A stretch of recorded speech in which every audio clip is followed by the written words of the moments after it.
get more. They're gonna get them. So, give your minds or. Okay. They're gonna give them. They can't, they're not gonna punish. But we haven't received it yet. No, Okay, we are live. he's not here, but Is it- oh, no. You sure we got audio? we'll see. You're never stopping. I think Teresa, you can start the meeting. We are live. Okay, we're good?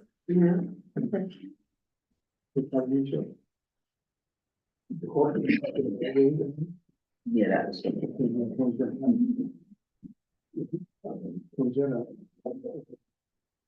Yeah.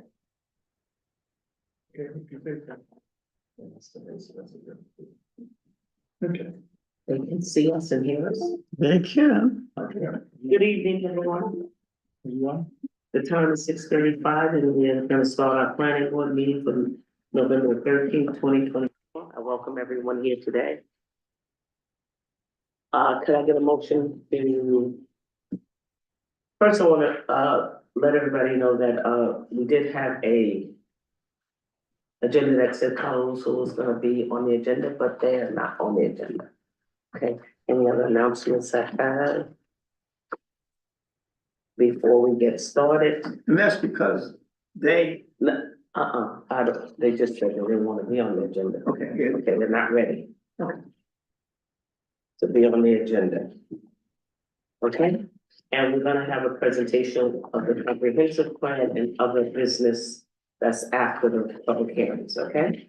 So can I get a motion? Can I get a motion to open the planning board meeting for November 13th, 2024? I make a motion to open the planning board meeting for November 13th of 2024. Second? All in favor? all right. Any opposed? Okay, so now we're going to have our first public hearing. Could I get a motion to open the public hearing for 117, 119, and 121 Fairview Avenue, 2 and 4 Parkwood Boulevard, and 1 Oakwood Boulevard, known as the Boulevard? I'll second. I'll second it. All in favor? Okay.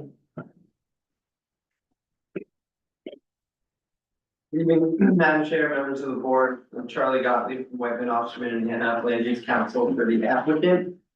Here this evening with our project engineer, Jen Crawford. All in favor? What schedule done by? Sorry, I'm just going to turn on. No problem. I believe Walter Chatham, our project architect, is going to join by Zoom and he is available. As well as Crystal Hines, co-counsel on the project, and Lou Piro, the applicant. We're here this evening for a continued public hearing for a mixed-use development at 117-121 Fairview Avenue. A recap of where the project stands now. We are proposing 26 residential units with 7 individual office spaces on the ground floor. Oh, That's I'm sorry, I forgot to do something. I wanted to introduce everybody to our newest board member. Mr. Kylie, Michaels. And this is the project of, the Boulevard 117. I apologize, I didn't do that first. no problem. Nice to meet you. So we have now 26 residential units, which is a reduction from our original proposals. Also now have 36 off-street parking spaces. 27 of those off-street parking spaces are directly on our project site. 9 of those parking spaces are going to be on a newly improved, existing parking lot that is essentially around the corner from the project site.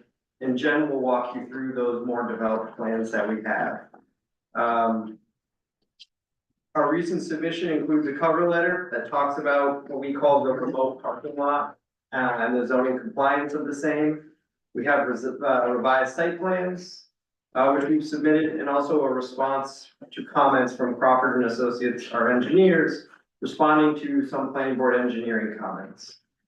We did receive today comments from Barton and the Judas that we can go over this evening. There were some repeat comments in that comment memo that were previously addressed. which we can highlight and resubmit those, responses. But we do believe we are in a position this evening, considering we've been before this board for quite a while, to hopefully move towards a secret negative declaration to complete the secret process. We do have to go to the zoning board of appeals for a few area variances, it looks like. One being for the, so for both the on-site parking lot and the parking spaces on our project site, we're proposing 9 by 18 feet, where 10 by 20 is required by the code. And I do believe there is a lot coverage related to the remote parking lot, that will have to be reviewed by the ZBA. So have you put your application in for them yet? I don't believe so. No, we have not. So typically, we would get referred to the ZBA from the planning board, but that's one action item we would be looking for. Okay. When you said lot coverage, what you mean lot surface coverage? Yeah, impervious surface coverage. To summarize a few questions this board had at the last meeting, mainly related to that remote parking lot. The remote parking lot is at 23 Oakwood. It's an existing parking area, unimproved, for residents, utilizing it for parking in this neighborhood. It's. The residents, right now, residents at 36 Parkwood, or Oakland Boulevard, excuse me, are using that lot. No other, no one else has any legal right to use that. I know one of the comments, there was a question about people on Parkwood Boulevard using that lot. That is not the case.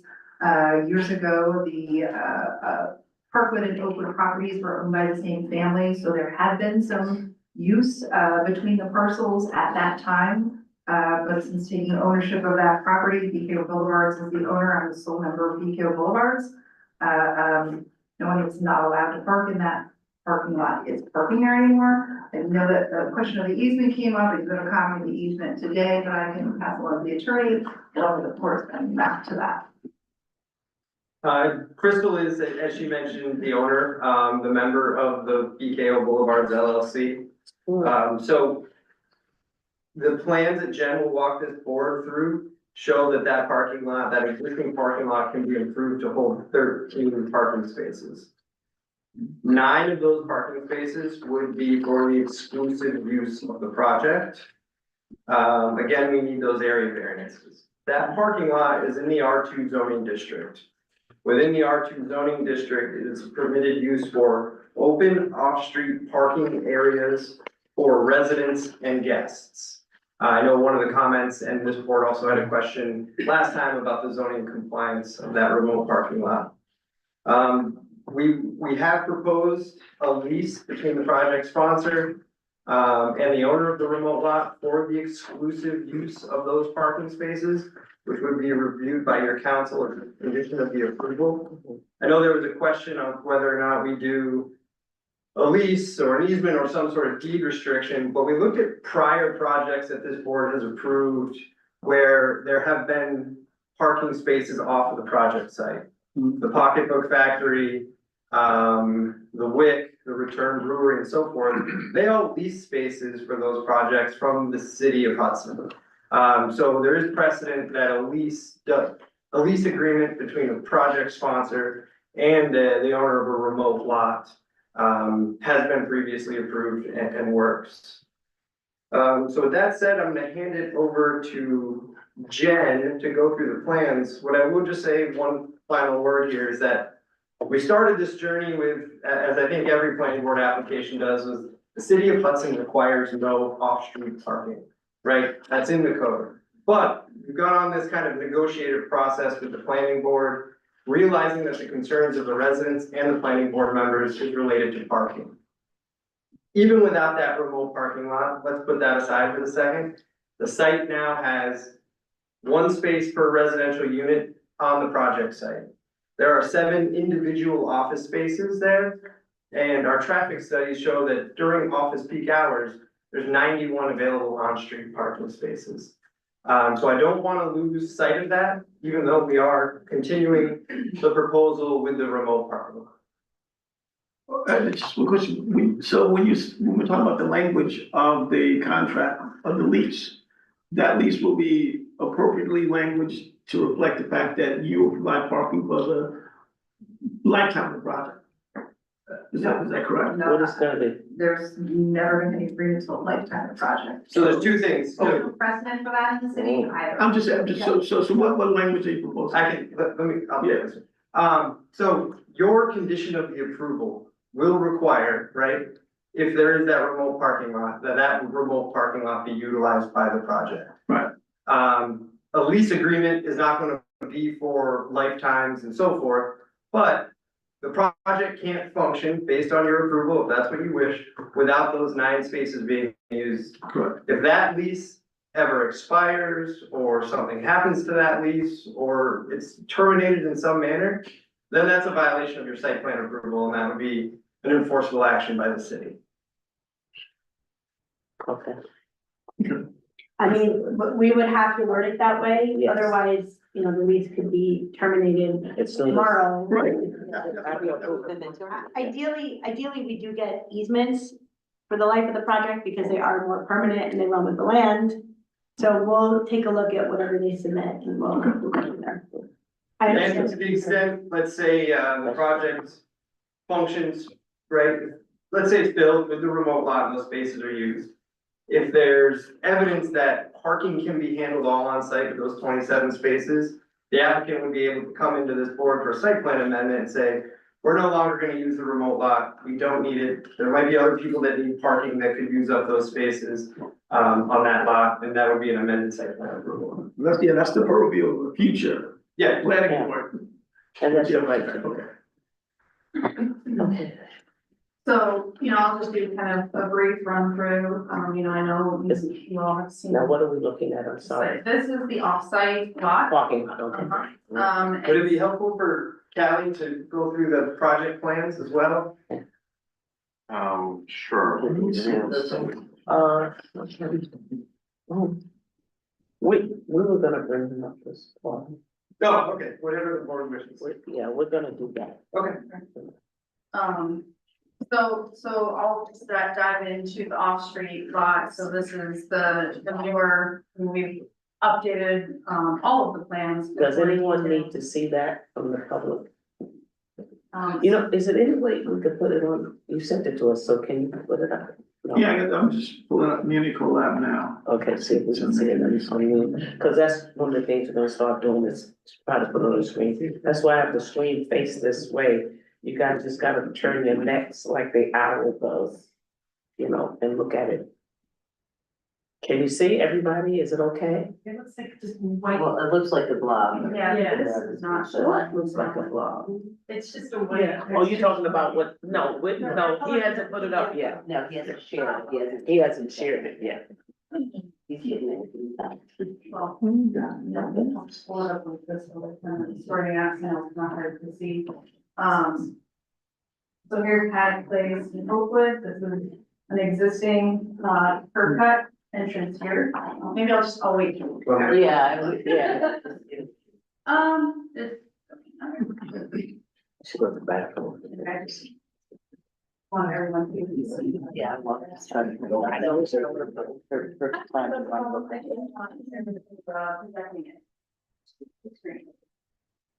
That's got a lot.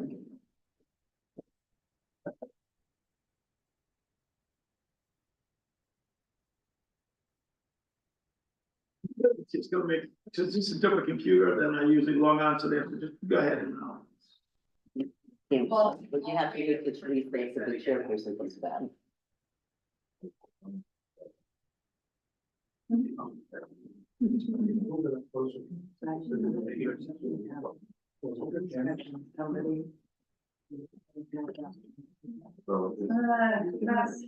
It's changing its mind, this sort of thing.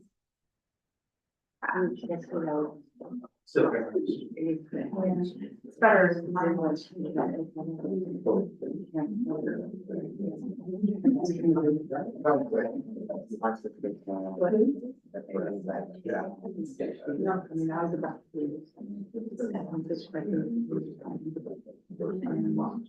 So I just. No. Sit on Find your version. That's, he's on the inspector, I just worked with a young fellow. This day. Yeah, well, I just removed the young adult, I was connecting today, and I looked at, I do non-virtual from the text, so it is interesting, obviously, the abilities. Where they are. I really, it's about.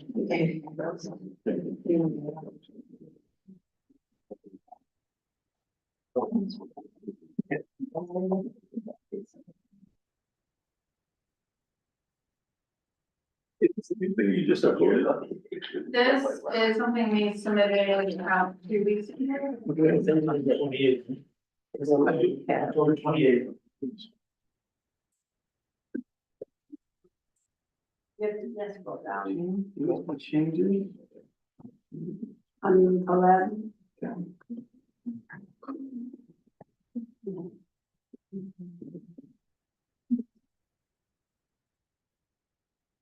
You guys get a chance to go over his comments. Okay, Mr. Chair, Briefly, so. No. A couple of minutes. I understand that the vast majority of them are kind of more details that, you know, we understand, need to be resolved.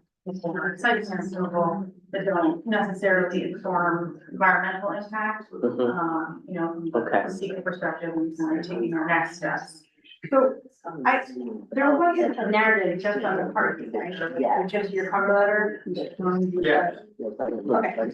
We had, I mean, there were some other general questions about the use. Is this an expansion of non-conforming use that I thought you guys could flesh out a little more? So I provided in the letter, at the moment, it's our understanding that it's a conforming use. It's an accessory parking for residents. Right now, it is used as parking for residents in the neighborhood. I provided case law in the cover letter that talk about what is an expansion of a non-conforming use. And so let's say it's deemed it's a non-conforming use for off-street parking spaces. The fact that we're adding more off-street parking spaces in that area is not an expansion of the non-conforming use. The best way to describe it is a racetrack. If you have a racetrack that has 5 cars going around it when it was permitted, that's a non-conforming use, but today it has 30 cars going around it. That's not an expansion of the non-conforming use. And I provided that case law in the cover letter.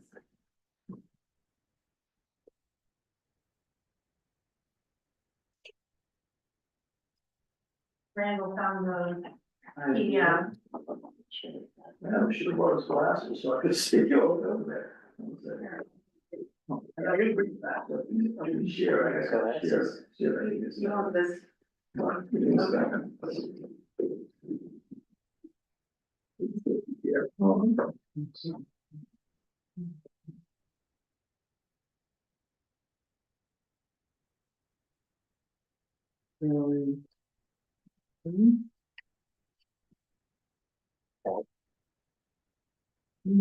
Yeah. yeah. That's the site key, that whole oriented, you're on the header. What Randall's talking about, the whole words in it. There you go. There it is. Yes, thank you, Randy. No, I'm looking at things. Right, so, so in terms of what we have proposed here, we have, as Charlie mentioned, an existing, accessory parking lot. Here we have the existing entrance, which, you know, is not proposed to be changed. We were able to fit, 13 spaces with the, slightly smaller parking lot space size that we had been using for the main site as well. So that's on our list of ZBA items. Okay. to In other words, and if you don't get the variance, there's gonna be less if we don't get the from variance, ZBA for. then we would not be able to fit as many spaces. Right, there'll be less spaces. But it is a very small area variance, and so the burden is lower in terms of how much we would be asking. So you have 9 spaces, but you only need how many? So we have 13. 13 and you only need And 9. then 9 of them are what we had proposed. Although, you know, as Charlie had mentioned, that's well above and beyond what the code requires. We just want to be respectful of the public feedback, and we acknowledge this is obviously priority for the board. And so we have. If you wanna turn around to the public, it's okay, because you can see it from right here. Okay. So here's the existing entrance here, unmodified, and then, we have the parking spots along here. We've proposed some additional surfacing, in the area of the parking spots, but in the goal of kind of limiting how much impervious surface we do not, propose complete surfacing in the aisle area, and as it is now, it's people park on compacted dirt. And so the goal is not to improve it much more beyond that. In terms of backing out, this is the lot, this is the shape of the lot here. But the parcel also has, access rights, as Crystal had mentioned, to the right of way on the neighboring lot, providing the full 24 feet that we would need to be able to back out safely. And so it's pretty basic, you know, it's just kind of an existing parking lot, but we're trying to use to provide additional parking. Well, they might think of something that said buffer space. You did, I'll look into it. okay. But yeah, that's the main overview. It's not a ton to it. We're, you know, looked at the boundary survey, the spaces that we said we would be able to. And so And this is gonna be exclusive for the, your building, no other. the 9 spaces, Yes. there are 13 on site, and so some of them Oh, are so dedicated. to the apartment houses. Okay, so, but they'll be entering the same way. And actually, okay, so that's good, you're not putting people out of parking. Did you add signage that would indicate, hidden driveway? Yeah. We talked Yeah, about that. Stuff that I I remember asked we for. discussed this, find the sign. And I think that would have to be subject to DPW approval. Yeah, because we were saying how tight it was, so many things, you know, Right, we don't wanna leave anything well, because we're all here residents of the city and we've traveled that way and that is a tight, coming out of that lot, it's tight, And it would be unexpected, you know, for It- years, definitely no cars unexpected. exit out of there, so it's. well, it definitely. is currently active, right? It is? It's a parking lot. Right, but not at the, not at the capacity and frequency that now, it will be utilized now. You know, I think it still remains to be seen how much it will actually be utilized, because our estimates for how many parking spaces we needed were quite conservative. You know, that was even a comment of the planning board to us in one of the letters, was how conservative the ratio we could be in terms of what we expected the apartment building to generate in terms of need. So, yeah, like I said, trying to be really conservative, with respect to how much parking we provide. Now, when you say 13 spaces, 9 are devoted to the project, the other 4 are for the apartment building across the street. Is that specifically for the tenants or visitors as well? Tenants, Just the tenants to start, visitors, if there are spaces, if there are spaces available. Okay. like everybody else in the neighborhood. So we're talking about the building across the street. How about the One buildings building. on the same side? 36 Buildings across the street, Ah, 36. how about those buildings on the same side on the corner, and each one of them have 4 apartments, the big ones? That's, Not mine. Where do they park? Pardon? I always thought that parking lot was for them. It might have been years ago when the same family owned Right, those properties on Parkwood, the Oakwood properties as well, but it has not been that way for some time. I understand when the father passed away, the siblings didn't get along. And so, you know, some siblings got some property, other siblings got the other property, but since, well, I'm glad that's great, because those are the buildings I thought you owned. no. Is the same maintenance company that's gonna take care of the building, like do the snow removal and that for the parking lot? We haven't gotten that far yet, but it will be maintained as Right, there'll be access there in the winter time when it's snow and all. Okay. So what is it gonna look like to people, when they're looking out their backyard? Is there gonna be any type of screening, any buffering, any, what is There's gonna do? screening and trees there now, There. kind of on the periphery of the property. Lighting? Get lighting. What kind of lighting are you gonna have? It's not gonna, I can go over my comments. okay, so we're gonna let, consultant, because he mailed them to us today. so Yes, and Jen, you've heard these, for the city code, 32519D, required accessory parking spaces open and enclosed if you're provided on the same lot as the use to which they are accessory or elsewhere, provided that all spaces thereon are located within 300 feet walking distance of such lot. The proposed lot, currently as it's located, is over 650 feet away from the parking, so there's a potential that you can need a variance, for that section of the code. You've already talked about the, variance for the, reduction in size from, 9 by 18 from the 10 by 20, so that's already been covered.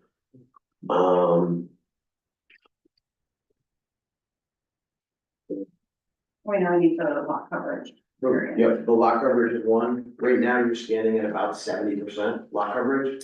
You're allowed 30, so that's gonna be need to be addressed. The easement, thanks for providing that, Victoria will look at that and make sure everything's, the same and works.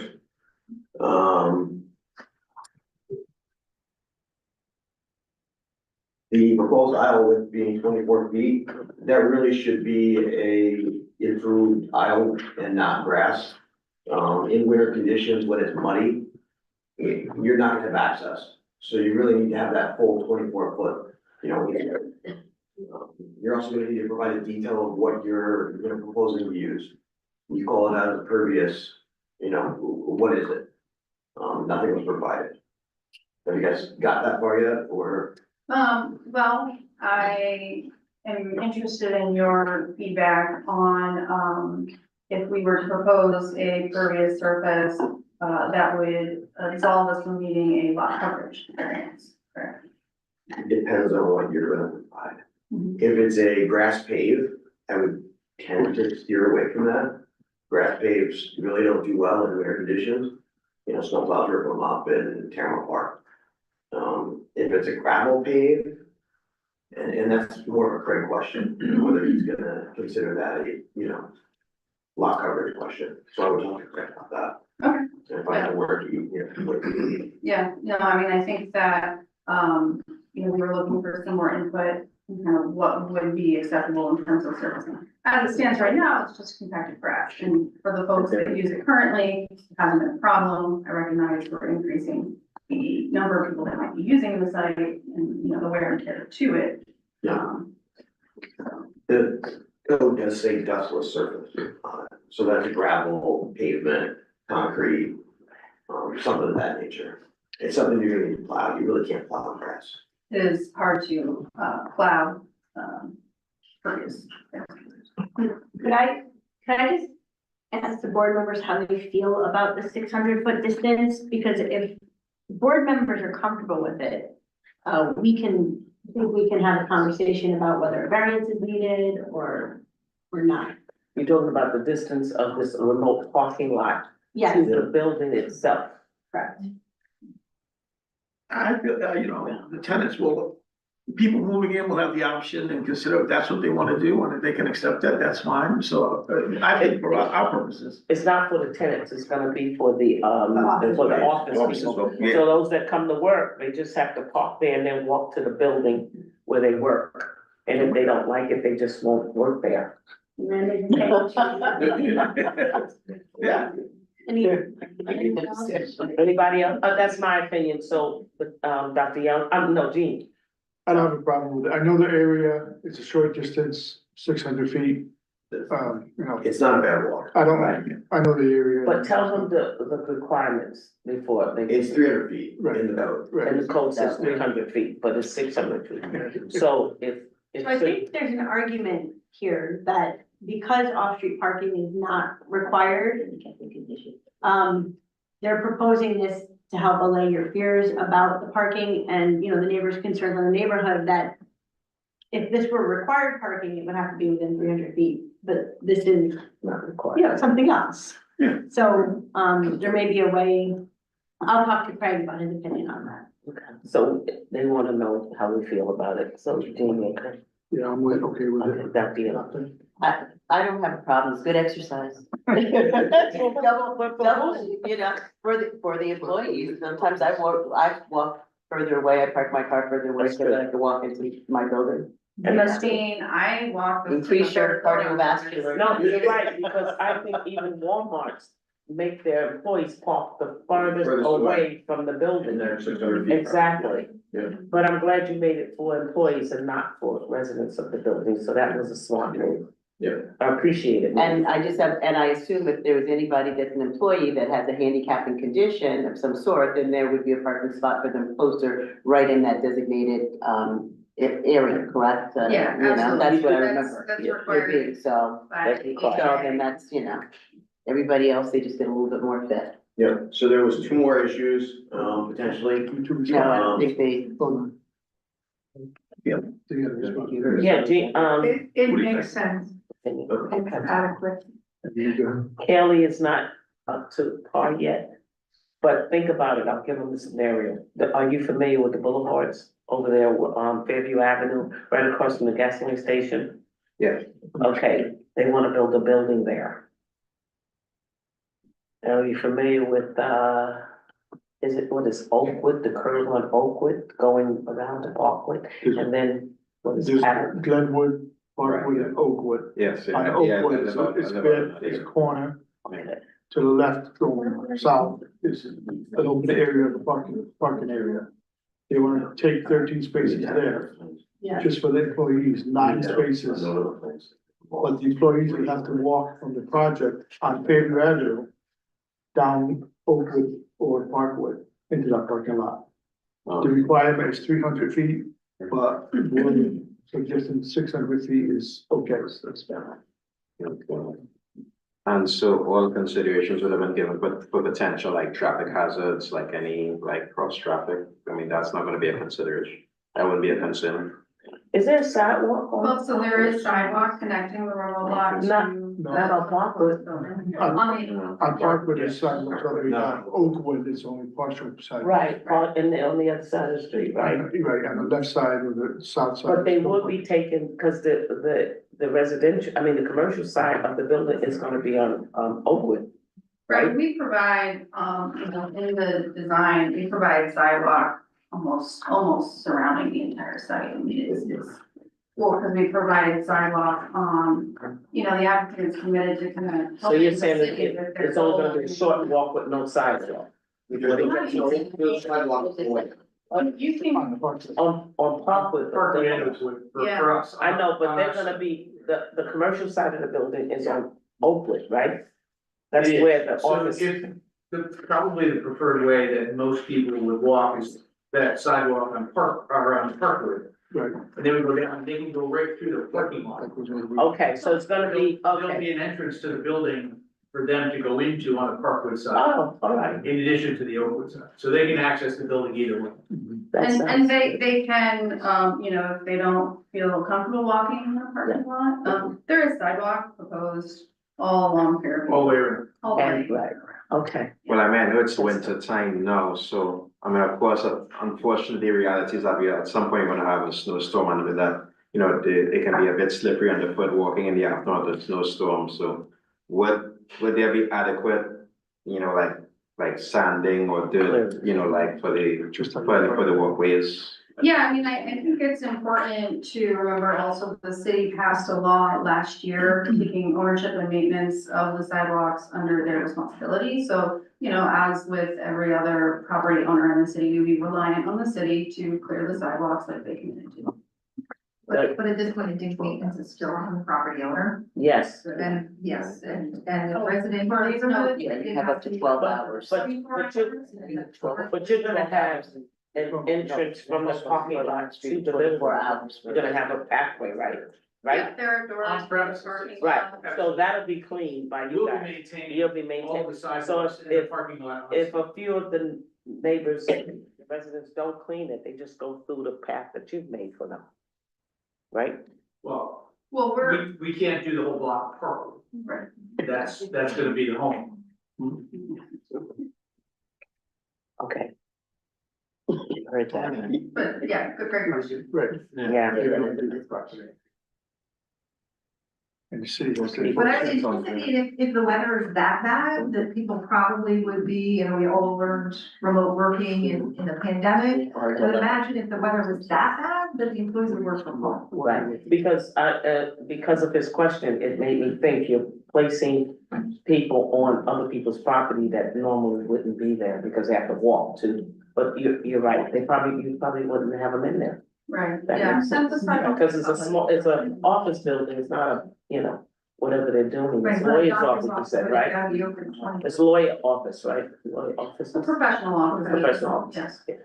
Okay, great question, didn't even think about it. But in the city code says Warren Street needs to be 12 12 hours, 12 hours after the storm. On the other streets within the city, it's 24 hours. Yeah, And it's up to the city to enforce it, either through the building inspector's office or through the police department.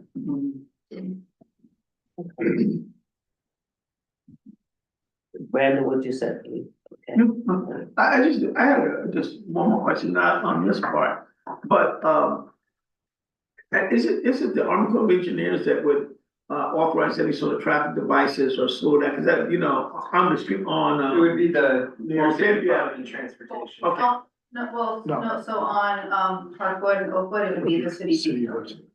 Okay. Oh, I thought you were being unfair because. I really been okay. Okay, Okay. right. There were two other, comments that I had on my letter. Yep. Per the city code 325-19J, we're required off-street parking areas of over 10 spaces are coinciding with a lot line within 25 feet of street or property line. Suitable screening shall be required as approved by the planning board.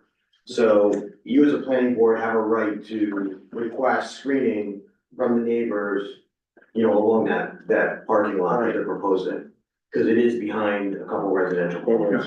So that's something that you're gonna need to talk about at the That's what I planning was- board. That's what I was Kind asking. of sits down from the other neighbors.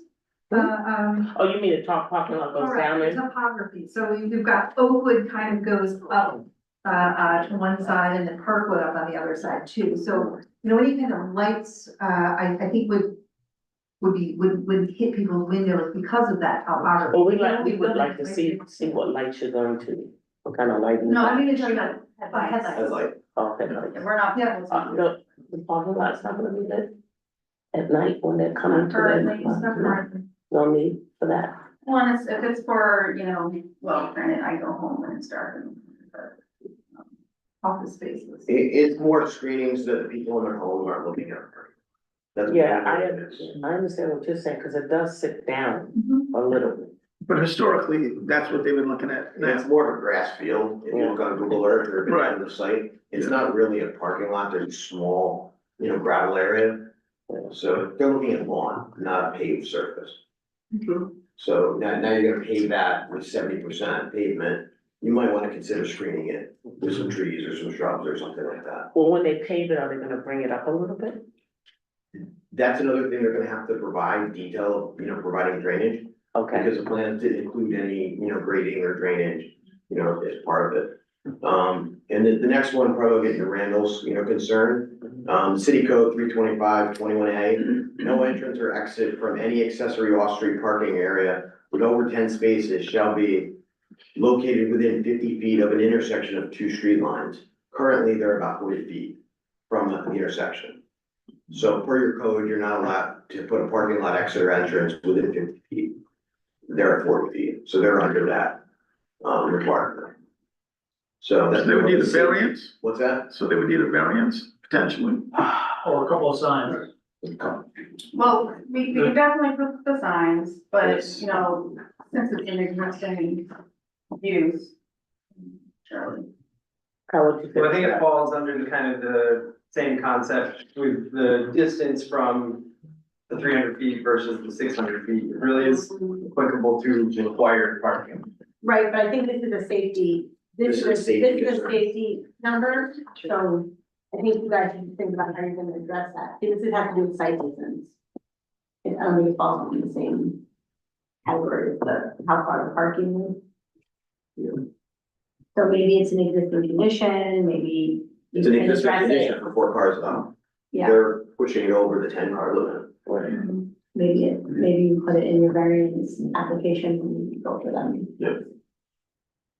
But we can, I mean, I think ultimately we're going to need something from Craig, just saying that the parking is okay as he proposed it. Okay. And you should confirm the variances as well, I would Yeah. assume. We should. As far as the screening, In practicality, you know, the lot is an existing parking lot. The access point to that parking lot isn't going to change. I understand we're going from 4 cars currently parked there. Likely more could fit there now on the grass and so forth. But the increase of cars coming out is not going to be a significant increase based on its proposed usage. But we'll take a look at it, and if we have to add it to the variance list, we will. And if this planning board has signage proposals that we'd like to discuss, that we could also bring to the zoning board, if we have to, you know, we're happy to add that on the plans. Yeah, and we did discuss that last time. I am realizing it didn't make it to the plan, but that's fully intent, we'll clear through the. you know, Hidden driveways or something Exactly. like that. Yeah. We'll run that by DPW, it's, so no lighting is required, cause it's dark over there. Well, they haven't proposed any. If the planning board wants to see it, it's something that you were allowed to ask, I mean, request. it's dark over there. I mean, am I wrong? But this is employee parking, this is employee parking, so it's Yeah, not but like at night- residential where. And are there streetlights on the road? there's a I'm lot not of- sure. a lot of- Are there streetlights on that street? Yeah. Yes. I'm not Yes. sure. Yeah, I I've mean, never been on that that- street at night. that 3-lane intersection Yeah. where Parkwood Paddock and Oakwood come, there's a pretty good light there that really lights up that area. There quite a is? bit. Okay, I wanna go, cause I know that, the track is not lit at night. No, At But middle it doesn't- school, It is dark over there. but that's at a, middle school. I know, but that brings you out to that whole area, from what I can remember, is not lit. But I'll go take a look at it. Yeah, It's but lit if you now. come down Paddock Place Mhm. and you get down to where Oakwood and Parkwood come in, there are streetlights all the way down. There is? Yeah. Okay. Well, and I think the important thing is I didn't know that. that, you know, the design of the parking lot, I mean, it's impacting the applicants, potential, employees, not the public at large. We didn't propose lighting because we really wanted to be respectful of the fact that it is in the R2 zone, is in a residential area. Typically, you know, more lighting is frowned upon in the residential area, so that's why we proposed no. Well, I wasn't thinking about lighting that was gonna disturb, just more lighting so that when the employees come, they can see their cars. But like you said, if there's lighting in the street, I wasn't aware of that. I will take a look to see, you know, before I ask you for something that's not necessary. There is a street light that's right outside the entrance. It is? Yeah. Okay. I And, apologize, I didn't and know there's, that. National Grid just went through the city and put all new streetlights in the entire city. And much more illumination for that particular area or any area of the city where there's no lights. So- Yeah, So we as a planning board, they're still doing that because I know there's a dark area that they have, yeah. As they go put the new lights in, they turn the old lights off. and then they take them out, stuff. put the new ones in, Mhm. Okay, so. so I know they are doing that. So if 600 feet away from This the is okay. facility is okay with us, right? Yes. How about you guys? You're all right So with we were that? talking about Hudson, as far as Fairview Avenue. Because I really think there should be a caution light, you know, on Oakwood, especially now, but that's not, they don't do that, and it's not Hudson Department of Public Works, it's the state. State DOT. Anything on Fairwood would have to come through the state, State. and you have to warrant it. And this probably is not gonna warrant a caution there. They, Yeah. Randall, what We did you share know? our correspondence with the DOT. It is not something that they recommended or requested. We did propose, we moved the proposed curve, Yeah. back a little bit to mitigate, you know, basically make sure we were leaving enough space for them to put their third lane in if they need to down the road. You know, as I mentioned last month in terms of the actual congestion on Fairview, you know, they had asked about whether we would end up requiring or pushing them over the edge to require a turning lane. That's been the case for maybe like a decade already. You know, that's an existing situation with Fairview. What our plan is to ensure that DOT is not encumbered when they decide, yes, we need to expand the third lane on Fairview up and down. Well, obviously, they're aware and, you know, they didn't specify any additional traffic devices or. Correct. Okay. So you, Those are the comments that I had. Victoria, I don't have any additional comments. anybody from the board have any additional comments or questions to the applicant?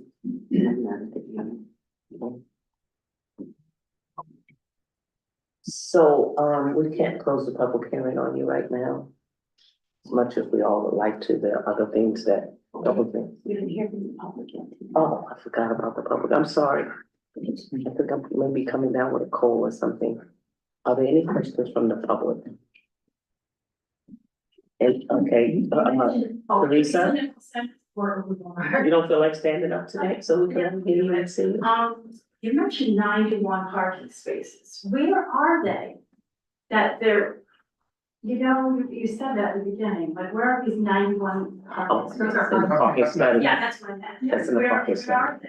Yeah, it's on the website, we provided a map that showed, where existing. But can you tell me though? Yeah, it's within a 1/4 mile radius, so it includes, Oakwood, Parkwood, a little bit of Paddock Place. It's better if I have the map in front of So you're me. talking like 3 boulevards, basically, and Yeah. Paddock, by the so. Yeah, a little bit of, if you went as far as the 1/4 mile, we didn't extend to streets within a 1/4 mile that you would have to walk on Fairview to get to. We're pretty conservative with which streets were included. There was a lot. Can I ask one more question? Yeah, we're good tonight. So the parking lot, it's great, you know, it's a great idea, but, and you're saying it's like, is it exclusively for the people visiting the offices or the workers in the offices? Are they going to be, do they have to park there and nowhere else? Is that, you know what I'm trying to say, and is it exclusive? Like, will people park there from the neighborhood, like the other neighborhoods, when they're not supposed to? Sure. Will there be like some kind of arm that goes down, so only the people that are employed there can get in and out of it? In other words, you're asking what's gonna stop others from parking there? Yeah. I think the signage will say Okay. Restricted and stuff like that. Okay. Private parking. Yeah. I'm almost sure that we're asking. Can you put restrictive signs on the 9 spots that say for Yeah. each people or parking? Yeah, they can do that, but not beyond. I don't think Yeah. they're gonna have I it don't on. get you. And don't forget violators will be towed. Oh, right, but don't forget violators will be towed. Okay, and another thing is Randall mentioned this, I don't know if it was at the last meeting or the meeting before. What will, you know, people are not going to want, you know, if they don't want to walk down there, we know they're gonna park on the street. There's maybe 3 or 4 parking spaces, that can be utilized and on Oakwood. And again, it's going to be a real, safety concern coming out of my driveway, which is right across from the driveway to the project, and it's on the same side as all of these offices. I think that needs to be addressed a little bit more. Okay, so you're saying that what measures are they gonna take to notify their employees or insist that their employees Right. use it? Because it's safe now, because they're going down Parkwood, not down Oakwood, where there's, 3/4 of the street has, a sidewalk. Yeah. That's it. They're probably gonna let them know where to park and, you know, Well, can we just, I think the planning board can make it a condition of site plan approval that the 9 employees park in that spot. I mean, it will become an enforcement issue after that, so Right. if someone's there keeping logs saying, I saw this Well, yeah, I employee parking understand 10 times, you know, we'll have to Yeah, try to go talk to them, Yeah. but yes, it is intended that it would be a requirement of site plan approval that they park right, there. that they park okay, there. and I have another question, I'm sure I have like so many more, but this, this is my neighbor, Nadia Mia, and she lives, her family, the Mia Yeah, family lives. Nadia, we got your, Yes, Your information today, late in the day, so. yeah, it bounced back because she had the wrong email or whatever. Okay. No one from the project, and it's her properties, like their property is right next to the project. Their driveway is right next to the driveway that comes out onto Oakwood. No one has come to speak to her family ever about this. I know it's kind of late to the game, Mhm. but just so I want to make it public record that no one from the project has ever talked to her family. Her parents, do not really understand or speak English very well. Nadia, and her siblings are always interpreting for them. And so therefore, no one has ever, and incidentally, no one from this project has ever talked to anybody in the neighborhood. Okay, I think That's they, it, that's all I want to yeah, say. okay, but I think y'all gave a townhouse meeting in the We did. beginning. We Right. invited the And you neighbors. invited the public, I remember that. So it That might did have not been, go well, I'm sorry. okay, I understand, but they did make an attempt by giving a meeting, so we It was- apologize for those of you that did not know and couldn't come, but they made that attempt. Yeah. Does Nadia, do you have a comment about the project? Not right now, you guys will get another email. She's very, very shy. Don't worry, but she'll receive another email. Teresa, Yes. where does she live? Next to the building project or next to the Yes. parking lot? Yes, right next to On the, what street?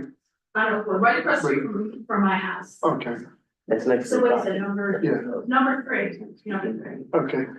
So you have concerns? And we got a letter from her today, I forwarded it to you.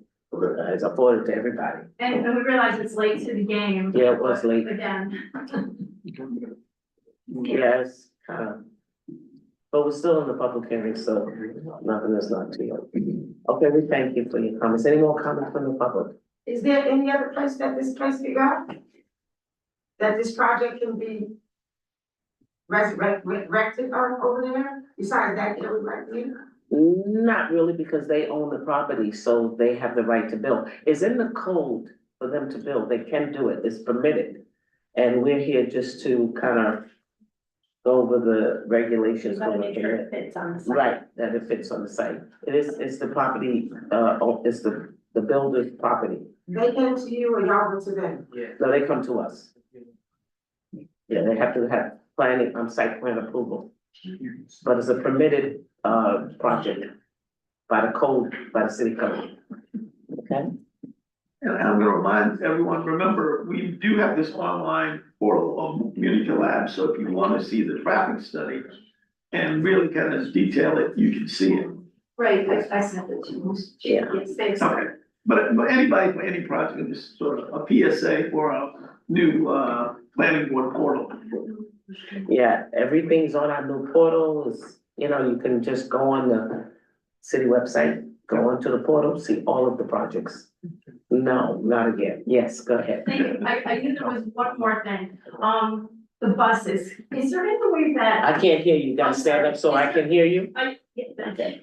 Is there any way, I don't know if it's in your ability to do this, but the buses were not supposed to be coming down Oakwood anymore, or the boulevards in general? Well, guess what? They are, and they're going up Parkwood, they're going down Oakwood, same as they did before. That whole thing lasted for about a week or two. When they would stop, when they When wasn't. they was, I right. don't think that has anything, I don't think our Well, we project. talked about it here. I mean, it was talked about here.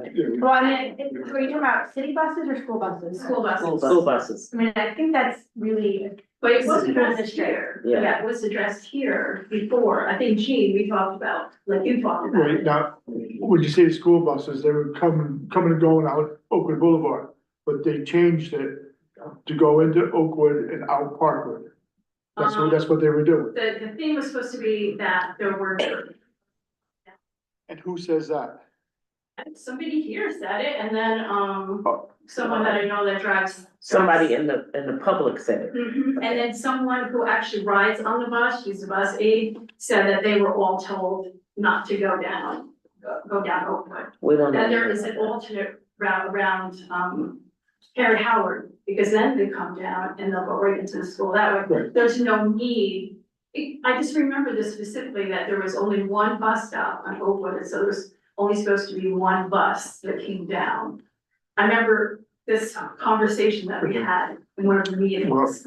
But that should be addressed by the transportation department of the school that hired these buses, Okay, and the city of Hudson Police Department or something. Let them change the route. You know, we as a planning board can't tell them not to use it because it's public, Yeah, I it's just- public road, it's a public road. They're yeah, I entitled to just use it. remember that we had this conversation and then for a while, it was good, it didn't happen. Yeah, I don't think the applicant didn't have anything Well, to do with I'm that. just asking. Yeah, okay. Okay, thank you. You know, Whether you want to ask any additional changes based on the information Christian went through or not. we haven't had a chance to even, I didn't have a chance to go through that. Did anyone on the board have a chance to read Christian's, comments that they received today? Okay, so do you have a question that, do you want to ask for anything additional to the applicant based on Christian's comment? No, I just think back to the screening issue, I'd like to see that develop. The what? You'd like to see some screening for Oh, neighbors? right. In other words, something that kind of makes it. Those are gonna be some tall trees though, right? I mean, another option might be a fence with kind of like screening slats in it. Sure, whatever you propose. Whatever you propose. I mean, touch base with you guys, but. Yeah, I have to look again at the topography, but it is already pretty high bank. So the cars are not gonna be shining lights in them, and then you put a fence that would block their views, so you really wanna know if the neighbors would wanna have something there blocking view on, it would have to go on top of that hill.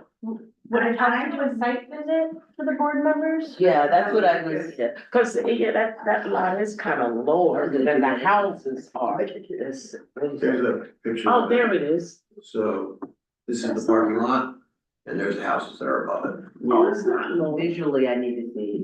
I have to go there again. I haven't What's- been in that what's- place Do you want to set up a sidewalk individually? Email me or do that, you wanna email me meet that, the the applicant URL. there?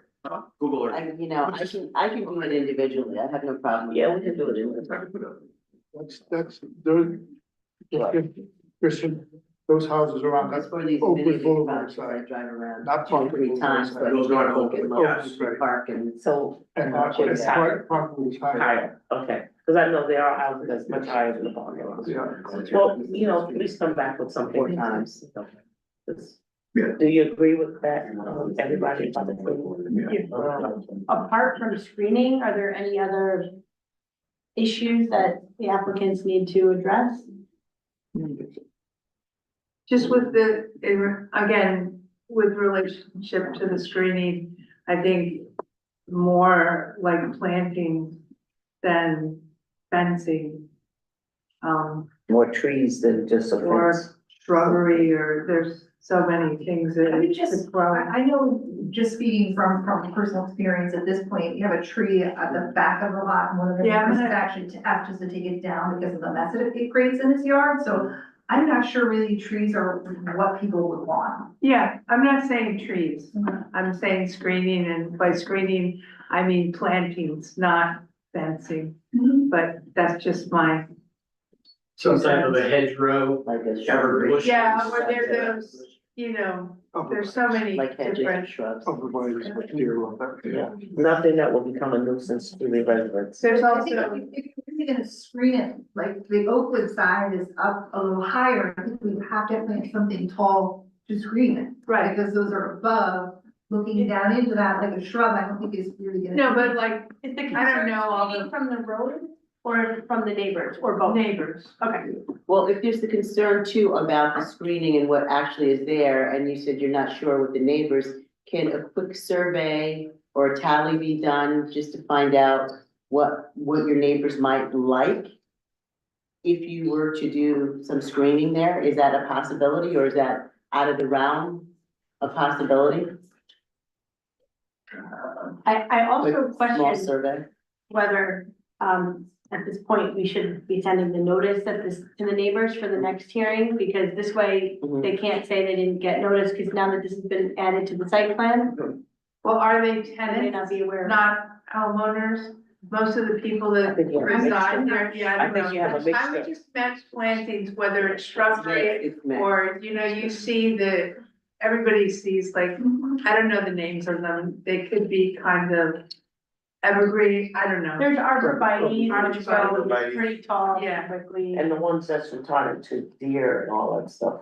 Our values are not You dear. don't, yeah, you don't wanna invite the animals. Are there a lot of deer? Oh, yeah. It's Yes. deer in my neighborhood. It's very funny. And I-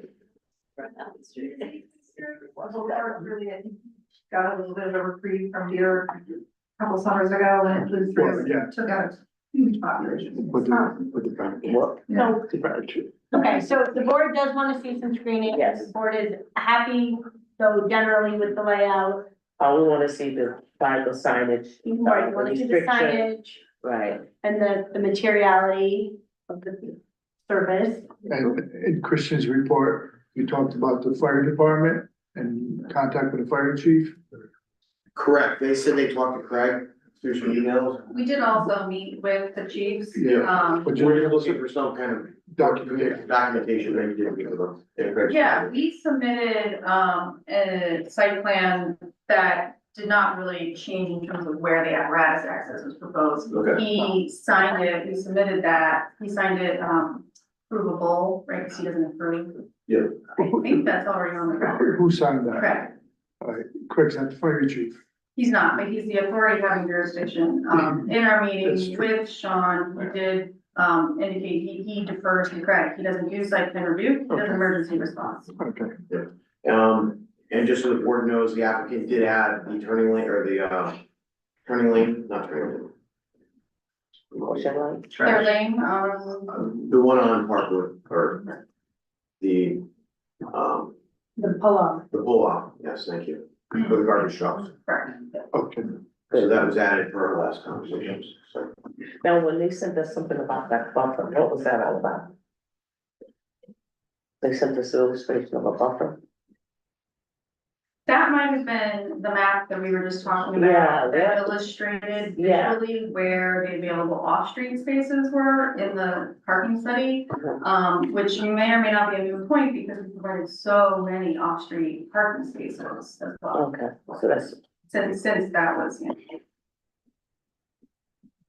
And Victoria, were you thinking that the notice to the public would also give them an opportunity, the public, an opportunity, those who came, to be able to indicate what they'd like to see in that lot area Yeah, I just wanted to make sure that, as well? the neighbors, I mean, if they're gonna go knock on doors, those neighbors might not realize that this piece is part of the project because it was added so recently.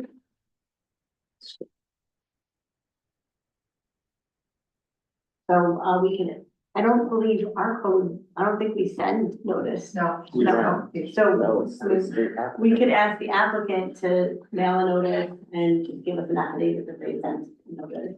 To the, Well, I completely understand the intent, right? But this public hearing has been going on, and correct me if I'm wrong, for well over a year. Members of the public have been actively following this project. Even this evening, we have evidence that, you know, this is happening. There was a community meeting held, I believe, before even a submission was made.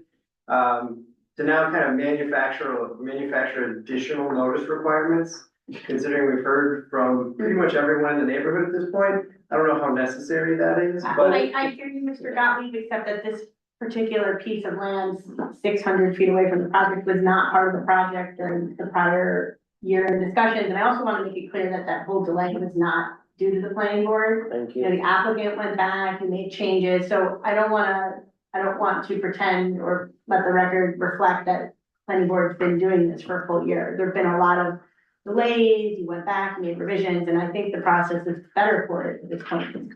All I'm saying is that this piece of land was added. We have a very active neighborhood, but it's the neighborhood around the building. And we just want to make sure that the people around the parking lot know what's going on. It protects everyone. Sure, the board moves. so I think that's understandable. What we would ask the planning board, however, is to just see some, you know, it sounds like we are down to one technical detail, you know, putting the engineering details aside, is the landscaping, and buffering around the remote lot. That technically is not a secret issue because there are no sensitive state historic, sites that need to be protected or buffered. So we would request that the planning board, consider making a secret determination this evening, which the public hearing can be renoticed and continue on after that. These minor site plan items can keep getting addressed and resolved, but we would like that action taken this evening if possible. Totally ready for that. I mean, do we have to do? I mean, it's up to the board. If you don't have any paperwork prepared, you could start reviewing the EAF and working through part 2. We could start for next week meeting. Yeah. You took the words out of my I mouth, mean, we could right? start it and then have the paperwork Right, ready for prepared next for week. the next We can, meeting. we can start, yeah, I mean, we looked to see if we could have started at this, but it's, in my opinion, it's not, you're not ready for that right now, but maybe next meeting when you address some of the concerns that Christian got back to you with, and then we can start the secret. Sure, and Christian, in your eyes, are those secret related items that are remaining to be addressed? If that's a legal question, I'm gonna go on. So, like I said, we could start part 2 tonight, or we can, you can say, let's get everything ready and we'll do it at the next meeting. It's the board's preference. I'm gonna call on each one, and I'm gonna go last, because I don't want to influence, Randall. Well, we've been on their application a bit, we have some other, and we have some other applications due today. How long do you think that process would take? Because we've done this before, and it was about an hour within itself. It was, I think it was a different type of application. We went through it, and we could start, and we could spend, you can say we're gonna do it for 15 minutes, see how far we get. Yeah, I mean, if it's Or we reasonable time to could be do it, then, prepared better to do it next month. well, no, if it's a reasonable time, I'm okay with doing Do it. you We have two. have part 2 that you can pull up on We municipally? have 2 more applications we have 2 more, public hearings on our agenda today. Right, well, Right. And a presentation, so, Let's have the rest of the board. I'm all right with beginning it, and then, and if it gets too laborious, then, the rest of it can be continued. Kelly, I don't think you can vote on this, because we haven't brought you up to date on that, so. We've already spent over an hour. So I think we have to be responsible and, move on at this point. Do not do the secret tonight, next month? Yeah, I think have everything ready. Yes, okay. Okay. Doctor, I'd be fine with that too, having everything all in order together, do the secret, get it done in one shot. Gina? Get everything together, and be well prepared. I agree with that. So then we would ask respectfully the board to, direct your consultants to start preparing that paperwork, so we are ready for next month. Yes, And we would also like a referral to the zoning board of appeals, so that we can apply for the area variances that are required for the project. So motion to refer the project to the zoning board of appeals. can I have a motion to refer the boulevards to the zoning board of appeals for their variance on their parking? I mean, motion. And I'll second it. All in favor? Any opposed? Okay. So, Well, you're gonna help right first, then. Yeah. so you probably have all that next month. You need- 'cause Yeah, it's great, now that we've been referred about to, a we week, need a denial from Craig. but 2 weeks, right? Very helpful. Good. Okay, so can I, any more questions? Good. Oh, wait a minute, I didn't ask anybody, online that have a question. I'm sorry, I didn't ask that. Let's see if any hands up. See any hands?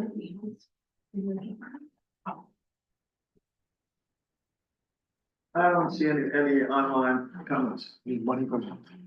Oh, yes, okay. So before we close the public hearing, Gina's gonna tell you something. You have the escrow?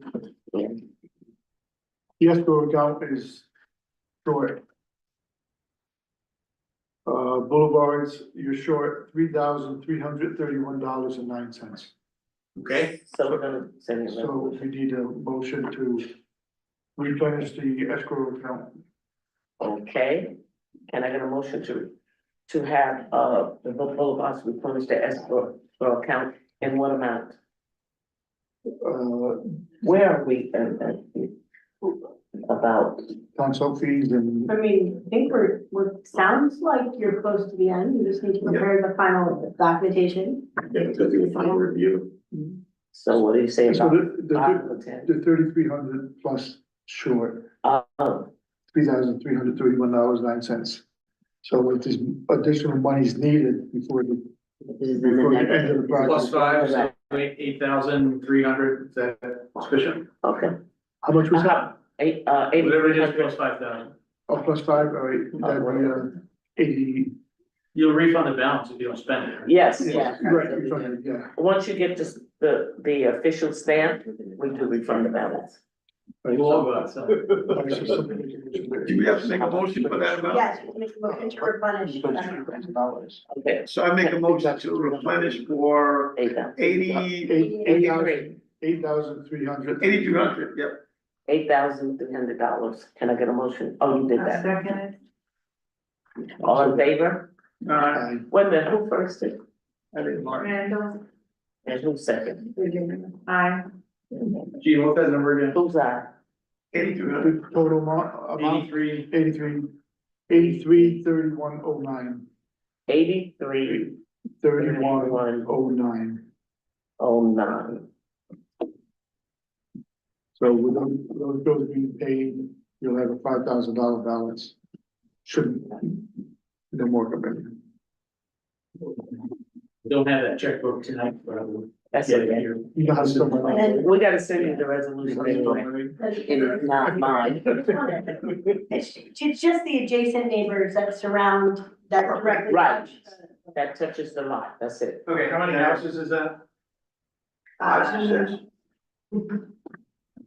That's right. Yeah, I mean. How about we're talking about the subdivision? Yeah.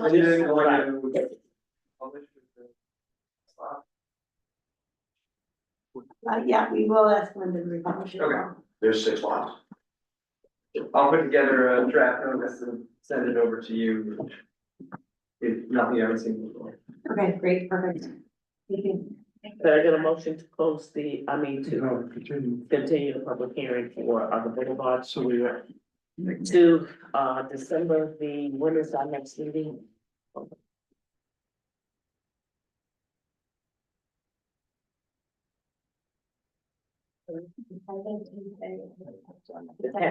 December 10th, 2024. Can I get a motion to Yeah. continue the public hearing for the boulevard? You Gina, made- 1 second. Second. Randall, all in favor? Any opposed? Okay, thank you. Thank you. I just wanna make I'd like sure to thank the planning board for its work and its patience, and we're working through all of this. We came here in April of 2023, that's when we started the process. So, a little sensitivity to the cost for the applicant would be greatly appreciated. Well, you should thank yourselves for complying, because this could have been a longer and a more expensive. I think it's a better project. Yes, it is a better project, and we thank the public for their input. This is how it's supposed to be, we're a small town, we're all gonna see each other. I mean, you're right, small city. The first strong city in the United States. Right. What's that? The first And we're all, strong city in the United States. we're all gonna I've see each never other. appreciated that. Yeah. That makes sense though, looking above here. Yeah. So I just wanna make sure Linda, if she's online, she heard that we were republishing the notice. Linda, can you, If not, she'll hear it in the minutes now. can you let us know that you heard the last part of the conversation? We'll follow up with her. Yeah.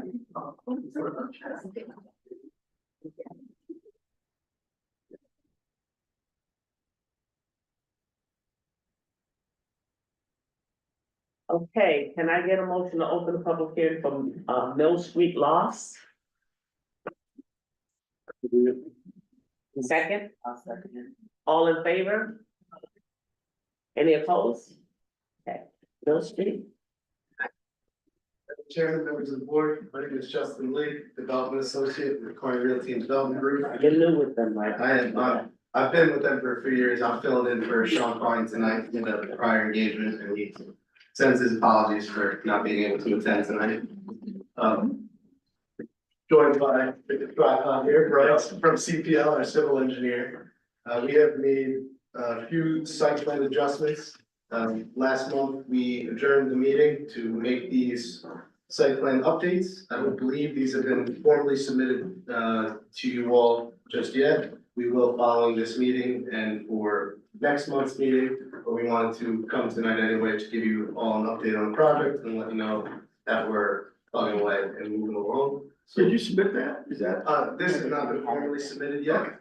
We will, I'm not sure when, next week probably, or later this week. Yeah. But if you would like, I can have. Yeah, sometimes it's better to submit it and then tell us about it, because then people looked at it in our computer. If you don't wanna go through them, that's fine. No. We just want, we didn't. Okay, no, well, if you say that, then, yeah, And we just wanted to stop by and give a quick update since we weren't here last month. We didn't wanna go. okay, go right ahead. We've had an active application at the zoning board, so we've been working on that side of the project currently. Well, that's not complete yet. That's not complete, I believe, their meeting is next week, I believe. So we're still in front of them, working through their concerns and comments. While we've been doing that, we've been working to, produce more of a complete site plan with your consultant's comments. We've been addressing those. And for next month's meeting, we'll have that letter address that we got back in September. So do you need the zoning board's approvals to even, will that to be, correct? This plan? Yeah, So what we have here, we've been working through the issue. We had a couple variances that your consultant had, produced in his letter. One being the open space requirement. right, So as part of this revised plan, we've actually allowed for more open space on the project site. We included a hiking path up into the hill that goes up and behind the buildings. We've added a ramp system down towards the grassed area below the retaining wall to allow for active and passive recreation. And I believe it was October 6th or 7th, we submitted a letter to your board, kind of breaking down the different areas, showing the square footage, open space descriptions. I actually think they're well over now, the open space requirement. They do have access even to the woods that are above it. So technically that could be open space.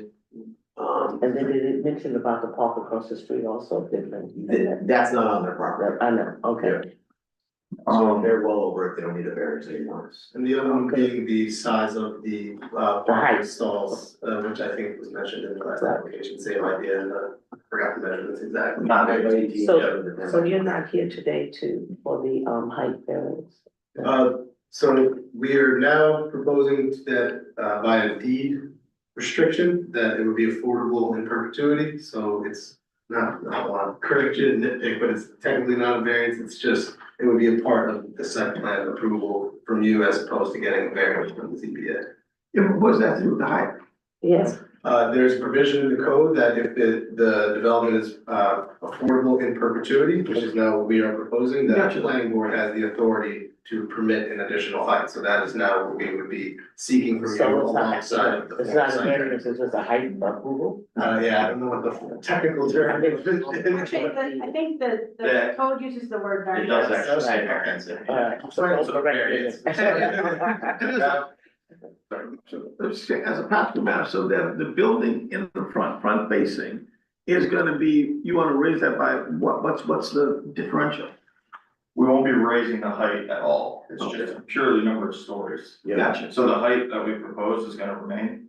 We've had the whole time, it's been 4 stories. Gotcha. So we did have a variance request in because the max is 3. But in the code, it allows if you have affordable housing in perpetuity to have an additional story. And Chris, I want you to explain, also that the height requirement is what, 40? The height requirement, I believe, is 45 feet. Right, In the zone, they're under the height requirement, right, so it's just the story that they're adding on. but the code says that, only 3 3 stories. 3 stories. Yep, So so we you have just the give, ability to add an extra story. we're adding the extra story, but that's within the height requirements. Right, It's lower than the maximums, right, which is, yeah, right. which makes, cancels out everything. So should we vote on that? Down into the weeds of all the changes, but as you suggested. I'd rather you we can- submit it and then Yep. do it again. That's totally works for us. Question about the first part. And you guys made a change with the bus turnaround? The city said, the mayor was here and said that they were gonna do that. They were gonna Yes, do a bus. Okay. To start, it'll be, bus by call, the residents can call and request a ride, I forgot how many hours in advance. And then I don't remember the agreed upon time, but after a certain amount of time, there's been a certain amount of. Demand, approved Right, demand, they're gonna expand the route, but they were gonna build a little bus portal. Right. Yeah, right. okay. I just have a question, I don't know if it was identified, with the paths, are you planning to cut down more trees? Or use existing paths within the trees that are there? So basically, the extent on this color plan, the dark green is the existing forest that we're gonna keep. And everything behind this building due to the grading to get the path in there, that's gonna have to be cleared. But we're gonna plant it with like, perennial flowers and How many feet are you gonna clear? I don't have The a width. scale. So this is, if you can, it's kind of faint, but this is the existing tree line. And this would be the new tree line. So I'm, out here, 20, probably 60 feet back. 60 feet more than original? No, not more. That's what I'm asking. Sorry, maybe 15 feet more than original. Oh.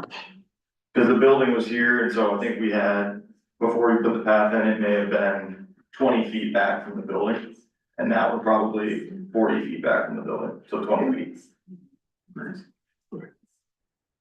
This path that you're talking about, is that gonna interfere with the stormwater drainage? They've got swells and get it. Yeah, we don't have the grading plan here tonight, but there's swales to collect drains and divert it from the path. No effect on the path. Correct. The first floor, is that gonna have any residential apartments? Yes. Yep. Okay, Commercial. and any commercial apartments gonna be? No. No. You did have a community space, is that still in the plan? Yeah, common rooms for all the residents. Okay. Did we ever get a drawing of what it's gonna look like? I Yes, they can't did remember. submit elevation. I mean, an actual picture of what the building is gonna look like. Elevation, yes. Let's Got look at the it. pictures. Yeah. I don't know if you're calling rendering. Yeah, can you give us that? Color rendering? Yeah, what do they call it? Color rendering? Yeah, it gives, we're laymen, so it gives us a better picture of what you're building here, what it's gonna look like.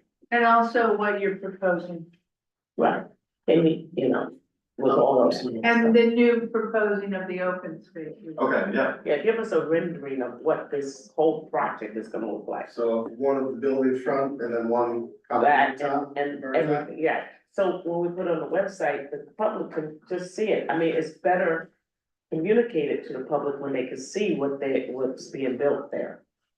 Yeah, I'm sure. That'd be I'm very curious. nice. Have you guys done like a charrette or something with the local, with the public, with the local other residents? Kind of show like this is what the project is, or you just came right here?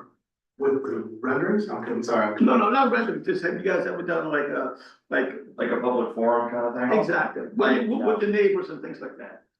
Not to my knowledge. Yeah, I don't believe so. I'll admit, fill in for Sean on this. Okay. I got one on Steve today. Two fillings. But if you put the renderings up, they'll be on the website and people have a better idea of what they're looking at, how, the height, make it nice. Sure. Absolutely. Yeah, that's something we've done rehab of historic buildings, so that's something we're very familiar with, shit on MPS and all those. So, any more questions from the board? Yes. Okay. So, we did prepare a memo for the board, which I'll hand out in the meeting, just going over your authority to expand the height of the building under the incentive zoning provisions. Craig Hay sent us an email, on the 7th of November, stating that he had reviewed the project against the incentive zoning provisions, and he agreed that they could, take advantage of that section if the planning board, wished to grant. Don't remember getting that. So No, I don't think we got that. okay, so that is something that I should send them. Not only that, could you put it in multi-cap under their, application from the code enforcement office? You want me to upload it? Well, no, you just send to Linda and let her upload it, but I didn't get that letter. Did anyone get that? So I will. No, they got it. Sure, okay, I will, so I didn't realize, I will send that around to all the board members and to Linda and ask her to post it to Community Collab. Yes. Okay, no problem. And then, when you're ready, you can either grant that height variance, separately in advance so they can move forward, or you can, do it at the end altogether. I have a resolution if you want to do it tonight. Would you guys want to get that out? Yeah, please? let's get that. Okay, all right. Can you read the resolution? I'm gonna hand them out. Here, Yeah, pass it down. everyone take one. One of each.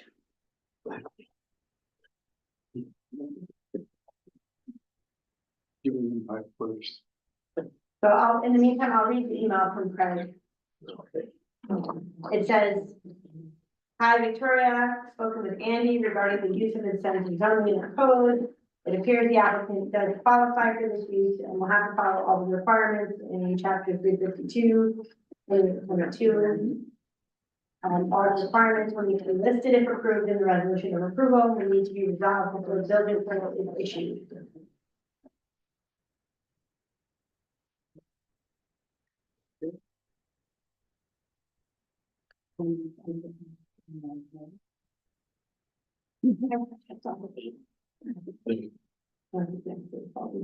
Yeah, that's it.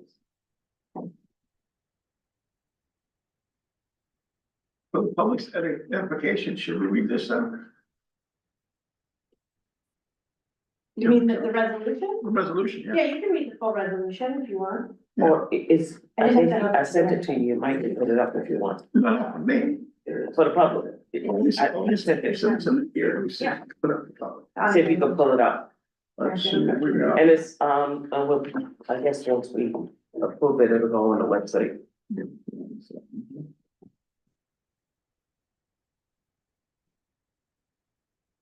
To the email on my. I sent it to Martin.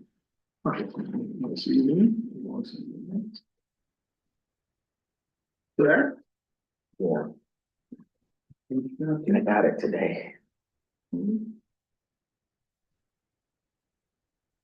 Yeah, the question, Yes. reading the incentive zoning provision, and it says a public hearing is required before any action can be taken on a density bonus. So there's no notice to the public, this plan's not been submitted. I'm not sure how anyone here could be responsive to this. The public has the right to speak to the issue, so I'm just curious when the public hearing will be scheduled. We are in a public hearing tonight. Yeah, this is the public hearing. Okay. I haven't asked for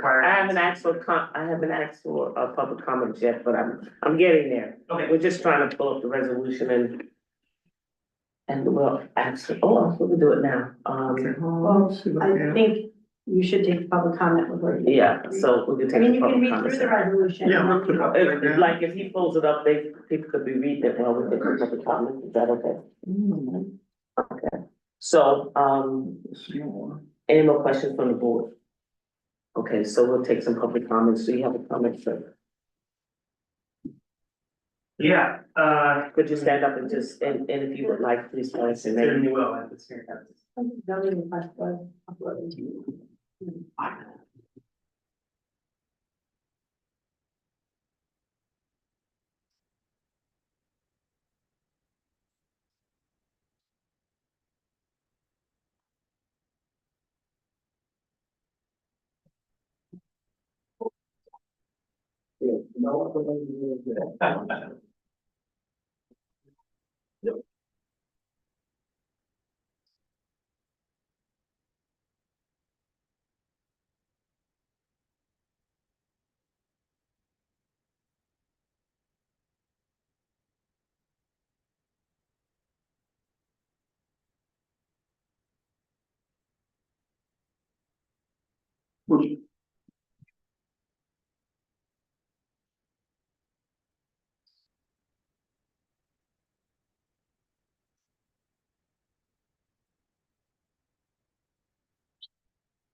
So one of the requirements of the incentive zoning is that the units be deemed affordable in perpetuity. Yeah. So they would have to come up with either a deed restriction, a declaration, something that would ensure that they remained affordable in perpetuity. So that would be a condition Just proof of ownership. of that is in there. So right now they don't own the property. And so when they are ready to execute said agreement, we would want verification of they have the legal authority to execute such an agreement. Okay, so did you answer your question? I wasn't. No, I didn't have to wait. No, wait for You you. didn't have to wait. And read. I just wanna add that in Your name, please. Oh, sorry. September, the applicant did request the incentive zoning provision be applied, the September 17th, 2024. It's been uploaded to Meeting Code. Okay, thanks. Do you know how to reach, to go on? This is the new portal?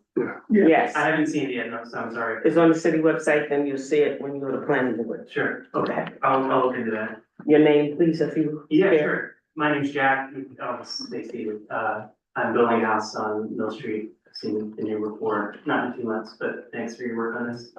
I'll try to harmonize all my comments and you don't have to listen to me again, but I was looking at the incentive zoning and it looks like the purpose of this law is to, I can quote it, but it's promoting health, safety, and welfare of the community, protecting natural resources, preserving scenic views, protecting and encouraging rehabilitation of historic structures, archaeological sites, open space, and providing low and affordable housing, right? So one of these objectives is being achieved by this density at the expense of all the other objectives. I don't think that this application, building extra dense in our already open space is necessarily achieving all of those goals at the same time. I really do appreciate that the applicant is trying to make open space more a part of this project. I wrote a letter to the board last month that showed the image that the applicant submitted when they were applying for the opportunity to be the developer for this parcel and the project that it is as it is now. And as I see it, the density has gotten too great to include the very basic amenities and features of a building that is harmonized with its neighbors. Agree that there should be a sidewalk on this street for the safety of the people that live there and all the people that use the street.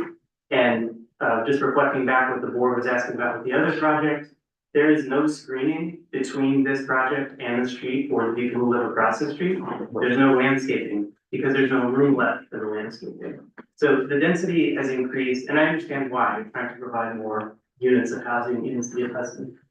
Where we lack this. I understand the objectives, but they're being pitted against each other. I would like to see this project smaller. I appreciate that it's more adapted to the natural environment now than it was last month and the month before.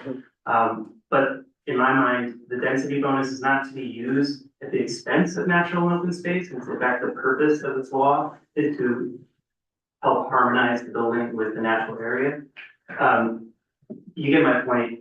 The last point about this, which maybe we'll talk more about next month, is I appreciate the trail. I wrote in a letter a few months ago that the trail should be extended to 3rd Street, so that's an actual access point, not just a scenic view of the building where the people live, right? There's like a lot of common sense things that could make this project better suited to the neighborhood. I'm here in good spirit. I want to make this place better, so that's all I have to say. This, they're within the density of it. What's that? Yes, they're well within the density. So then. You could have up to, I think, What is 90 it units talking about? for the commercials of density. They are within it, but he's saying that. I'm saying lot doesn't coverage, support not, Lot. yeah. Oh, like that, the buildable portion of the lot is too small to support that density, even though it's allowed by zoning. Yeah, I mean, that is the truth, it is allowed by zoning. If I may just jump in quick, I appreciate the comment, specifically on the trail connecting from Third Street. I don't think our client would want to have pedestrians, public be able to get access to the back of the village on their property. However, we are proposing to cut a trail through Third Street from Your property. I forget what street this is up here. Robinson, down to the bike path. Oh, on Third. On Third Street, we've talked with the DPW about that. To allow access from the upper streets down towards the bike path where people wanna have pedestrian access and parks over here, so. Having a trail from Third Street onto the private property might not be amenable, but we have access for the city to use that to get around our property specifically down to other usable spaces. Could a consideration be made for, especially in light of our previous conversation about screening, bushes in the front, along the front, like in front of the parking lot, On Mill Street? on Mill Street, yeah. There's a pretty substantial swale they're cutting in, and it's gonna be tough to plant landscaping in there. They might go with trees, try to screen it. Yeah. We'll look at something, we're coming up with a planting plan for the bank of the stream that we're putting in there. So the bank that's on the roadside is gonna be a graded surface, so we could put some sort of plantings like, to help from erosion of the stream during high rain events, and B, potentially help with the screening issue. And it might address, this kind of being more harmonious. Sure, yeah, anything we can do, we'll try and be accommodating. And I know that Mill Street doesn't have sidewalks, right? We went down there, and we did ask them to put in the sidewalk, but Mill Street doesn't even have it, and no one went down there. The road wouldn't be big enough, but in a sense, if they did put it. I don't know that that's a correct statement. Okay. They could put sidewalks on here. They could, Yep. and it would not impede upon the width of the road. But they would be private sidewalks. It would be on their side. Right. Yes, not I on mean, the they would have to do it on They the would other have to side. adjust their site plan to make sidewalks work. They would have to Yeah, now, pull it in. I would, when we do that on private property, what we require is that they give an easement to the city to allow the public to traverse it. So in essence, it acts just like a public sidewalk. Gotcha. okay, that's something that you really need to consider. Because we went down there is no sidewalk, and once you build that building, And we looked into the code, the city does have a code that I would say 98% of the properties that come before the planning board will Yes. be required to put sidewalks on. exactly. This is an exempt property because it's a city-owned property and the city decided to exempt themselves from having to put sidewalks on their properties. But they're gonna, if they purchase, then it won't be. It's still an exempt property because the city, I believe Victoria told me this, or Sandra, that these properties are exempt from that requirement. I don't know. Yeah, Cassandra told me that now. I brought it to her attention. So if they exempt, meaning we can't require it. No, planning board, planning issues. Planning board has, some discretion when it comes to pedestrian and vehicle. I think it would access. beautify the neighborhood and make it a little better.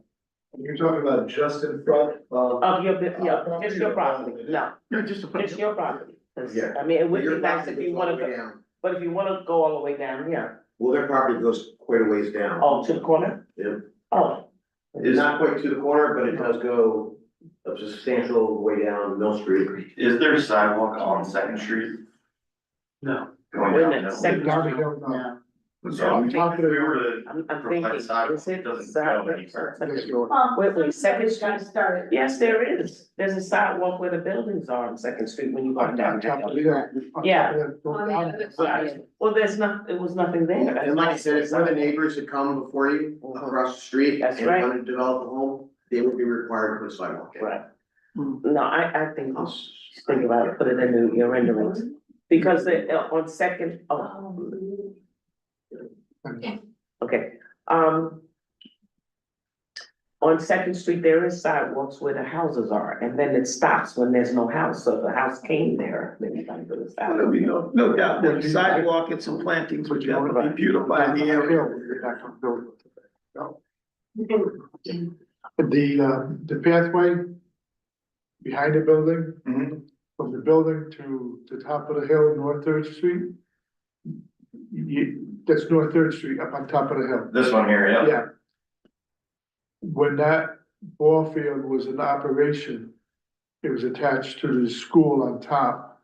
And they used that for a playground, so there was a staircase slash path going from the top of the hill to the bottom of the hill, to your property, to that property. Back here. Well, looking at the hill from Mill Yep. Street's behind me, Yep. looking at the hill, on top of the hill, it used to be a school. It was a Okay, yeah. county building, and I don't know what it is now. Yep. But there used to be a staircase. Oh, down. From the end of Third Street, Okay. down the hill to that property, so players, spectators, whoever could have access to the ball field. Understood. So it was there before. But now this is gonna be a private It's spot. right, it's actually Yeah, a right, public yes. area. Right, and now it's private project, he's talking about a path and access to Third Street, it was there, so it's feasible to do it. Of some sort. Yeah.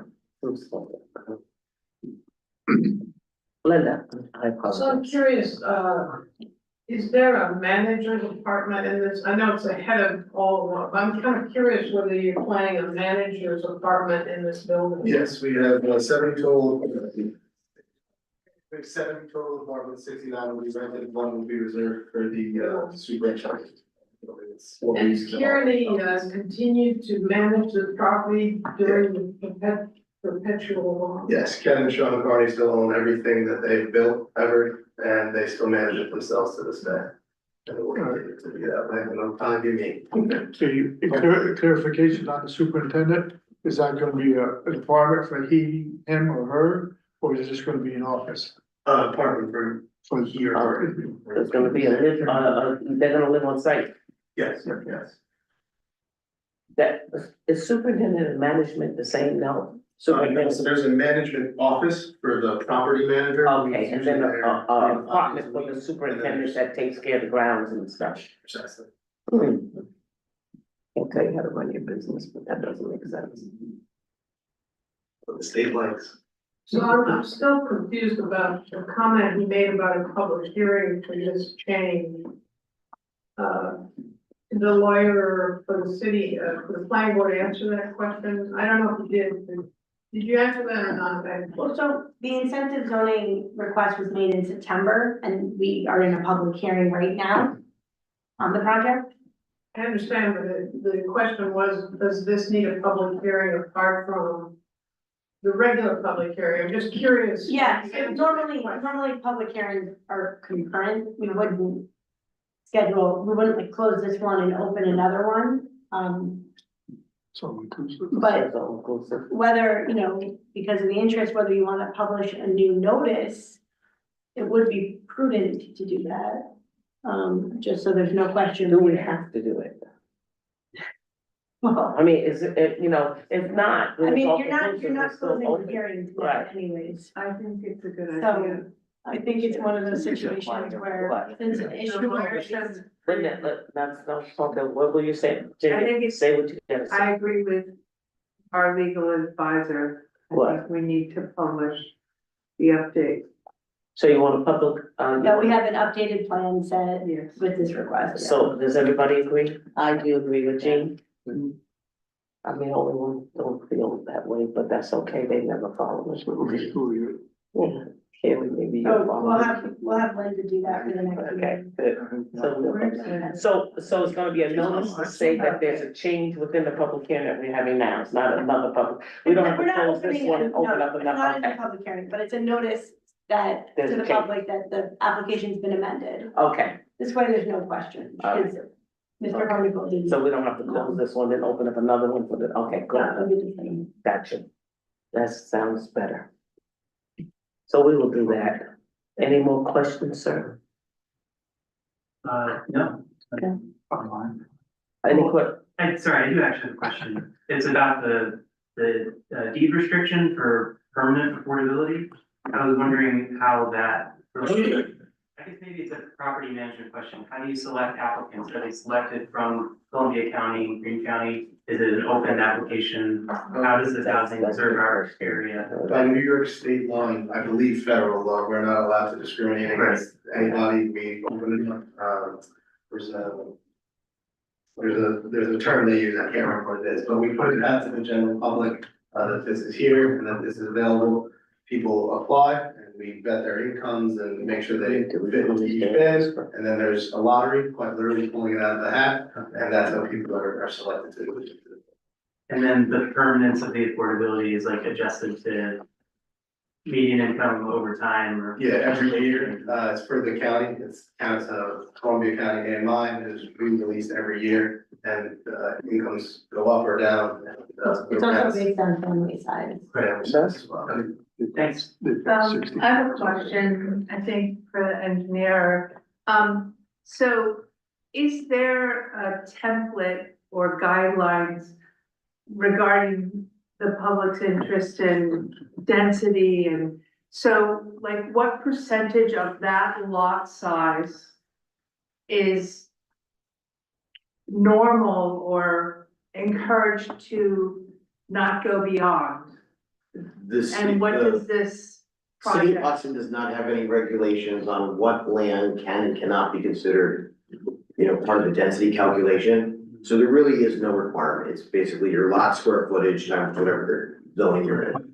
There are municipalities, Hudson's not one of them, that do have restrictions that say you can't build on anything over 25% or wetlands, and you've got to take those areas out of the So- calculation. How does this fit into, I know that's not our law, but how does that fit into those kind of guidelines? There are so many different guidelines in so many different towns, I couldn't give you. Well, an what answer. percentage of this lot is utilized by the structure now as proposed?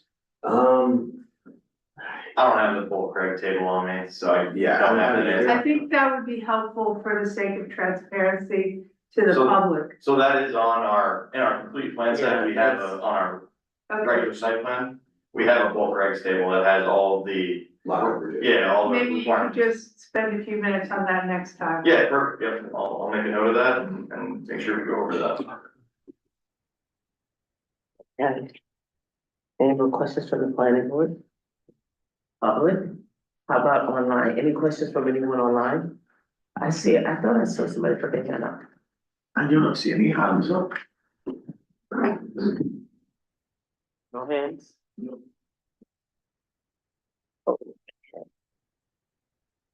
Okay, can I get a motion to continue the public hearing? The public hearing to December the 10th? So be it. Second. All in favor? Aye. Any opposed? Okay, we'll see you next month. And promise to look that.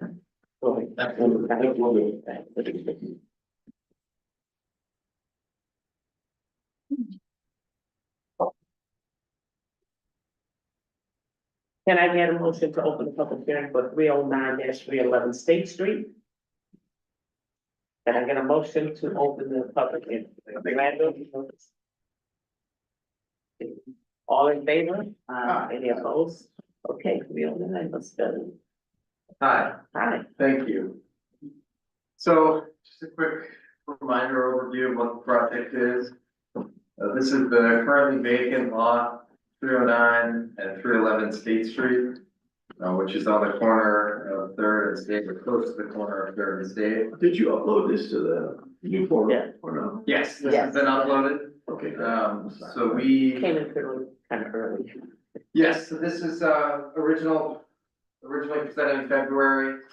After a few meetings, recommendation of the planning board was to go to the ZBA and get the required variances, which we did. So we have that approval from ZBA.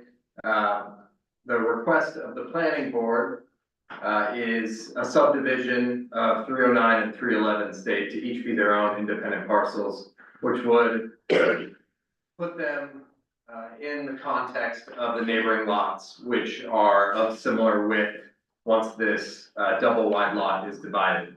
and each address would stand on its own.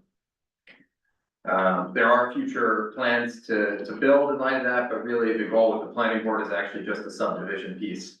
And so, yeah, tonight we're here to request, approval from the board for the subdivision. And one other thing, the last meeting, there was a request to update the plat, the survey. So we've done that. We've made a couple of updates to the survey at the request of the board. So this was uploaded. So does anyone need to see a copy of that? Is that this? I'm not sure. It's just, That's it. yes, If exactly. you have a copy of it. Sure. Just easier. I thought we did, we had it on the phone. Maybe she sent it to you, but I don't think she sent it to him. Before I brought the paper copies. Oh, you got the approval? Yes. No, that's paper copy. No, sorry, that's the paper The new copy survey, of yeah. the plat. Did you submit, This to is also on. multi-cap? Yes, I'm, Yes. Copy of your ZBA approval? Remember The we had? ZBA approval was, I think Linda sent it to you, to the group. Okay, should be in multi, It should be up there. yeah, Unilab. Okay, You know what, I'll look if it's not uploaded, but yes, we addressed that at the last. Yeah, the meeting. last I don't remember who sent it, but yes.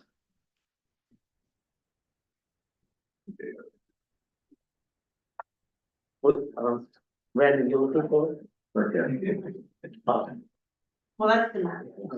No, I wanna. But no, they're looking for See, the, they- someone's gonna approve it. Zoning board approval. Yeah, let me look. Anybody got a computer that's working, look at multi-cloud, it's not pull it out working. of my phone, most likely. See if you can pull it up. Or it's, Okay, okay, this.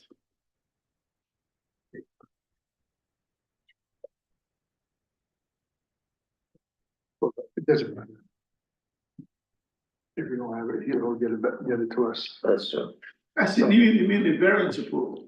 yeah, Yes. So, do we sit down? Let's move on. okay. Any questions So from? in your, no, that was the map. Let's see, I can. here it is. Okay, Linda Finoff uploaded the 309-311, so she uploaded it on there. Yeah, I have. yeah, It's here.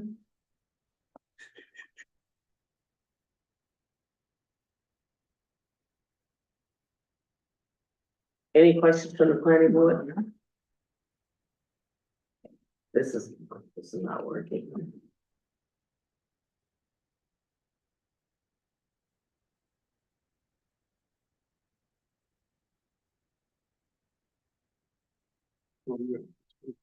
Let's move on. Any? Yeah, I think I remember seeing it. Yeah, Yeah. Any questions from the planning board for 309, 311? Any more questions? I'm good. Any questions from the planning consulting? So, we do have a resolution prepared to approve the project tonight. Any questions from the public? Any questions from anybody online? I don't see anybody on there. Did you open the public hearing? Yes, but I didn't close it yet. Okay. Close it and then approve it, right? Yeah, open the public hearing. Okay, so any questions? You see anybody online? No? Can I get a motion to close the public hearing for 309-311 State Street? I make a motion. Second, all in favor? Aye. Any against? Okay, so, go ahead, 309, 311 State Street, where public hearing is closed. This is secret action, Mhm. so we do need to review the part two, Okay. EAF.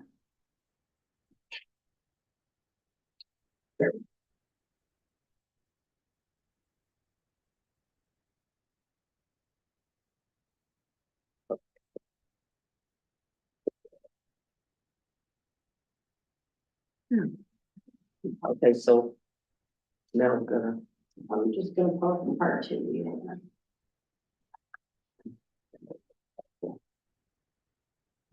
definitely the motion to review it.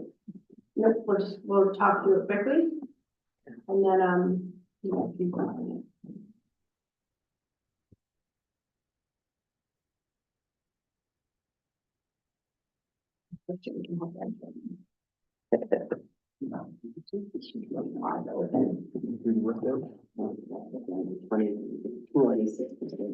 Well, 6:30, 2:30, it goes down everybody. It seems like, the city shuts down the internet. Yeah, I'm not kidding you, I can't get anything on my computer.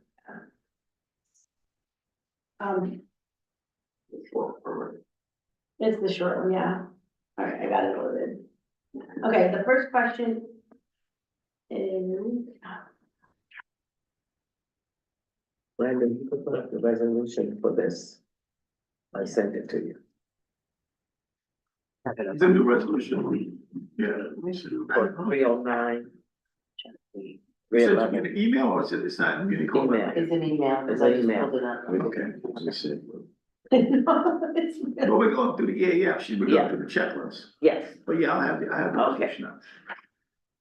Randall, can we get the, internet fixed at some point, so it doesn't show off at 8? yo, I'm still on. Still on. Special access. Yeah. I got kicked off the inside. I'm on. I got kicked off too. All of us. Okay, so the first question, will the proposed action create a material conflict with an adopted land use plan or zoning regulations? No, No, we're spelling that. Okay. Will the proposed action result in a change in the use or intensity of land?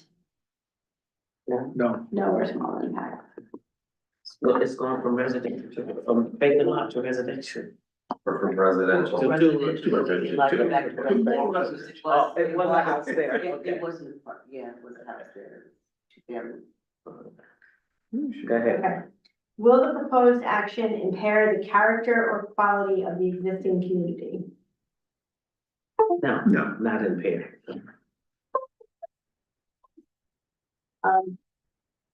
Will the proposed action have an impact on critical environmental area? No, because we're not in one.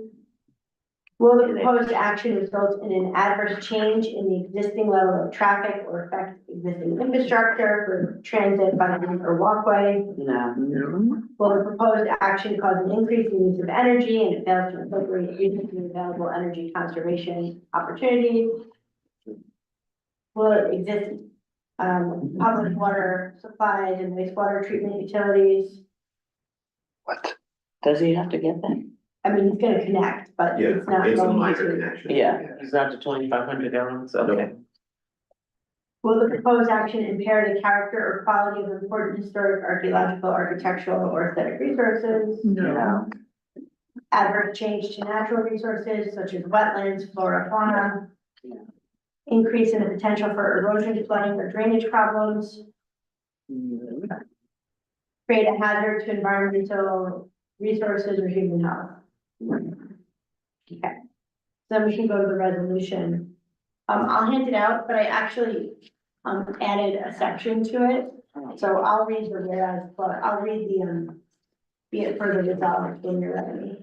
Because on this, it's just. Is what you sent to me today? Yeah, I added a waiver because there was some information that wasn't on the plat, so we're just gonna waive any information that they didn't provide. There's no question. Can you send me, can you just email me that? Yeah, sure. Okay. Do it to my, Water Navy Services account. no, because we will get Thank all the information. We will go on our next meeting.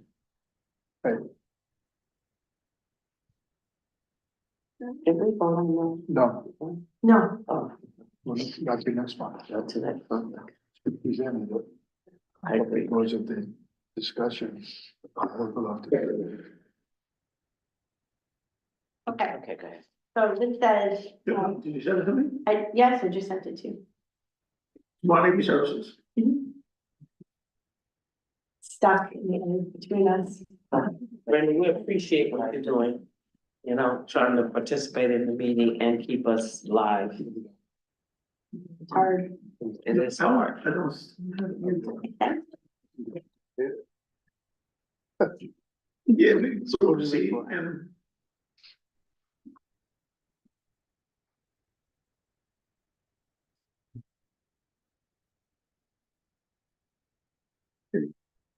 You did. Which is the one explaining? I'm happy to read it. Yes, please do. Please move on. So we're out of here. Okay. Now therefore be it resolved that for the reasons set forth in the EAF and supplemental materials, planning board hereby adopts a negative declaration, finding that the project as proposed will not result in any significant adverse environmental impacts, and that a draft environmental impact statement will not be prepared. Be it further resolved that the planning board waives the provision of any information that has not been provided on the plat as unnecessary for the planning board's review. Be it further resolved that the planning board hereby grants preliminary plat and final plat approval to the project as shown on the subdivision plat and authorizes the chairperson or her authorized designee to sign subdivision plat after compliance with the following conditions. Payment of all fees in escrow How they do in escrow? and revision of the subdivision plat to be labeled a final plat.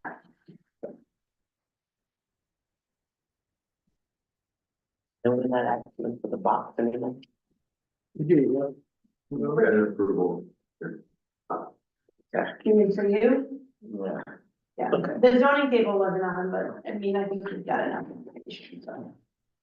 Could I get a motion to accept this, resolution, adopt a negative declaration and grant final, plat approval for 309 and 311, State Street? Yes. And I'll second that.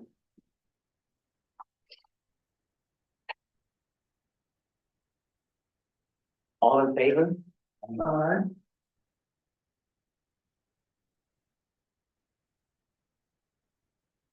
You didn't get any information. So how do we handle the new vote? He can vote. You wanna vote on it? I mean, if he feels comfortable that if he reviewed the materials, No, I don't- he you didn't can do vote, the and if materials, no. if he did not, then he can abstain. Yeah, abstain, cause, yeah, we didn't get a chance to.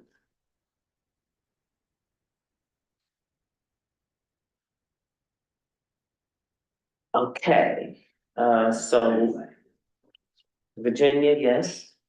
Yes. Jean, Yes. Dion, Yes. Randall, yes. Yeah. Teresa, yes. And he, Jean And is then I first, second and it. Dion second. All in favor? Aye. Any opposed? So do it, you're, you'll get this. Thank you guys so We'll much. send this to you. We'll send a copy of this to you, and it'll also be up to month. Okay, perfect. Well, thank you all. That's what No.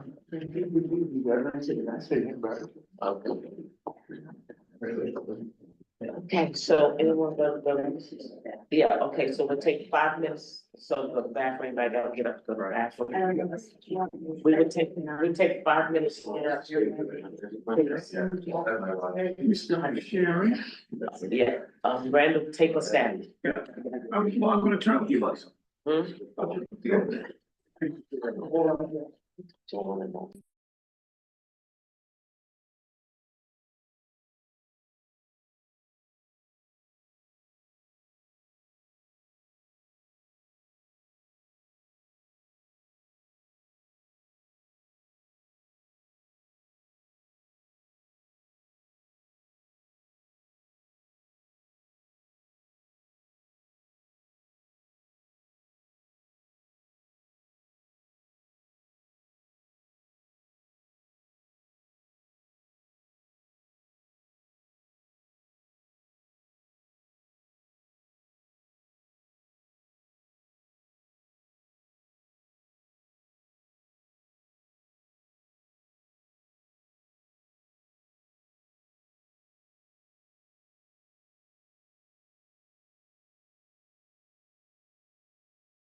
Okay, What is the comprehensive plan? Is that, what, is it about the planning board? It's about the city of Hudson, the vision of the future city of Hudson. If you just wait a few minutes, I was hear all about it. Right, Okay. wait a couple of minutes and you'll know. And it's sort of the planning board's perspective on No, this? no, comprehensive plan is the guidance document under which all the zoning is supposed to be implemented. So it's a document that says this is where we see ourselves, this is what we want to do, and these are the steps Hudson can take to get there. The zoning usually isn't there yet, but as the zoning gets amended over time, it's supposed to be amended consistent with that comprehensive plan. So you guys have to just keep an eye on it and. Well, the city is right now going through a comprehensive planning process and they're gonna update the plan. I think the last one was 2002. If I'm right. There's a meeting coming up next month, like the second week, when is it, the 12th? Yeah, that's the 10th, isn't it 10th, Tuesday? Because of the public hearing. Okay, cool. Thanks. Yeah, okay. You want me to stay, Teresa? Yes, stay. You asked. You should It's not up have to you. asked alternates on- It's all right. Well, Okay, so now. Hold on, Yeah. There's an open spot. Yeah, there is. can you read? Talk. Be open to me. Okay, I did. We're back on. Okay. Now we're back. Teresa's interested. Planning board's possible. We're on, we're on Tinker. Okay, could I get a resolution, could I get a motion to to reopen our planning board meeting? We did. Okay, we did, and we're gonna open it now and again while we're Yeah, on. but we're back on. We were on. All in favor? Aye. Any opposed? All right, now we're gonna have the comprehensive plan presentation from Michelle, you gonna do that? Yeah, so we the. Oh, okay, from online. Okay, let's see. I don't know if you can up and share your screen, but I also emailed you their slides that I have. Okay, so hold on, let me see. Is it Melissa Lee? Yes, Melissa Lee, Daniel, I'm not sure. One second, Melissa Lee. See someone waving. You see somebody? Yeah. Oh, I see her waving, hi. This too. Is they gonna be on Zoom, yeah? Oh. You should be able to hit share. I think this is Julianne and Lisa. Probably. Okay, no. So where are you looking for? Something gonna be here. It's gotta replace. There's Melissa, there's you. I'm hungry. Replace Bob, there. There you go, and I'm asking you to unmute. Okay, so you are, let's see, let's see. Go back over here. Yeah. Yeah, no. Can you hear us? Yes, loud and clear. everybody's connected. Yes, can you hear me? I can hear you loud and clear. Thank you. Good evening, everyone. Very happy to join tonight's planning board meeting virtually. My name is Melissa Lee, and as principal, I lead Public Works Partners Community Health Practice, and we design community-centered solutions to address complex urban challenges. So our team was selected to update Hudson's comprehensive plan vis-a-vis, and I quote, a thorough community planning process in which the final plan must be thoughtful and innovative. And as board members just mentioned, it's been 22 years since an endeavor of this magnitude has been conducted. So our team, comprised of my fabulous colleagues from Public Works Partners, Dan McCombie, can you wave? Hello, everybody. Aron Lesser, can you wave? And SLR, Danny Goodman, who's also joining virtually. Can you wave, Danny? And collectively, we are very pleased to partner with the city to lead this work, which is really to help Hudson translate what the community envisions the city will look like in the next 10 years. And this is into 1, goals that describe this vision, 2, policies that guide how to achieve these goals, and 3, programs that help implement said goals. So we've made tremendous progress that we're looking forward to sharing with you tonight. The report that Dan will lead will center on the extensive research, analysis, and the robust community engagement that has taken place thus far to develop big overarching guiding principles that are defining the overall direction of the update to the 2002 comprehensive plan. So before I turn it over to the team, I just wanted to come in and say hello.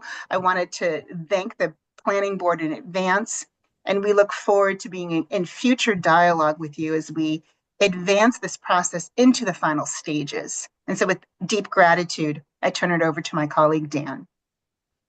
Great. And I can present the slides if Yes, I will allow you to share the screen. Hold on a second. Actually, it says it right there. Can I ask them a question? Oh, wow.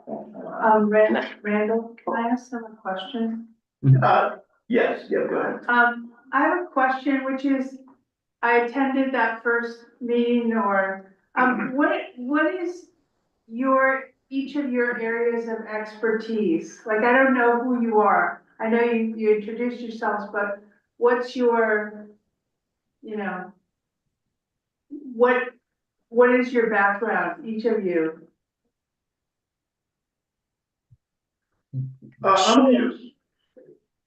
Sure. So very, very quickly, we can each quickly go through. I'm so sorry. This is Melissa Lee. Can you hear me? Okay. Sorry about that. Yes. So very quickly, I am a reformed public servant, right? I spent over 20 years in city government, starting in New York City post 9/11, working for the Bloomberg administration, helping with economic recovery of the city. I then moved to the city of New Orleans, working for the Mitch Landrieu administration post Hurricane Katrina. And then at some point, I stepped away from city government and moved into the private sector. Before that, I received my master's in planning and public administration from New York University at Wagner. I'm a native of Southern California, Pasadena to be exact. Public Works Partners has an office in Pasadena. We're headquartered in New York City, in which I come from a long line of community activists and community organizers. And I have been leading Public Works Partners community health practice for the last 2 years. And prior to that, I was in the consulting space, working with a architect and planning firm. And really, my work really centers in designing solutions for complex urban issues and problems vis-a-vis community engagement, planning, and so forth. I'll turn it over to Dan to quickly. Very helpful. Thank you. That's really helpful to know. Thanks, gave you a lot. Pleasure. Dan. Great. Yeah, happy to jump in. So my name is Daniel McCombie. I am a senior manager with Public Works Partners. I've been with Public Works since 2019. So in that time, I have been steeped in our community health practice, which I think Melissa touched on. So have worked on a large range of different urban planning projects, everything from climate resiliency projects in Lower Manhattan to large-scale planned area developments in Astoria, Queens, and have been fortunate as the firm has grown, been able to do more work outside of New York City, which has been really exciting. But before Public Works, I was at a smaller urban planning firm that specialized in downtown economic development, commercial revitalization, called Larissa Ortiz Associates. That firm no longer exists. It was absorbed by a larger firm called Street Sense. Before that, I was with the Pratt Center for Community Development, so more kind of grassroots advocacy planning work there. If you keep going back, I had a completely different life before urban planning, where I worked in restaurants and hospitality operations. There is a weird and surprising amount of crossover between that work and the current work that I do today. But Obviously happy to speak more with any of you, answer more questions. I think maybe I'll have Aaron and then Danny can go after Aaron. Thanks, Dan. Hi, everyone. My name is Aaron Lesser, and I'm a manager and urban planner, also with Public Works. Without giving too much of my background, I'm trained in trauma-informed care and planning, and part of our belief as a team and my own belief is that there's a part of our work that's technical and there's a part of our work that's more about listening and creating space and opportunity for processes to be forward-thinking and meaningful. I have worked on a range of public space, downtown, and larger scale projects. And for just folks to learn a little more, I'm originally from São Paulo, Brazil. And so working with the Latino community and a number of other communities is really important to me. And just thankful for everyone for this space tonight. And we'll pass it to Danny for a brief introduction. Thank you. Hi, everyone. Can you hear me okay? Mhm. My name is Danny Goodman. I'm with SLR. I am the lead GIS specialist on this project for SLR. So I handle the data and the mapping that we've been doing up to this point and some of the analyses with the planning group. I also do kind of graphic design and layout. So I've been working on that portion of this.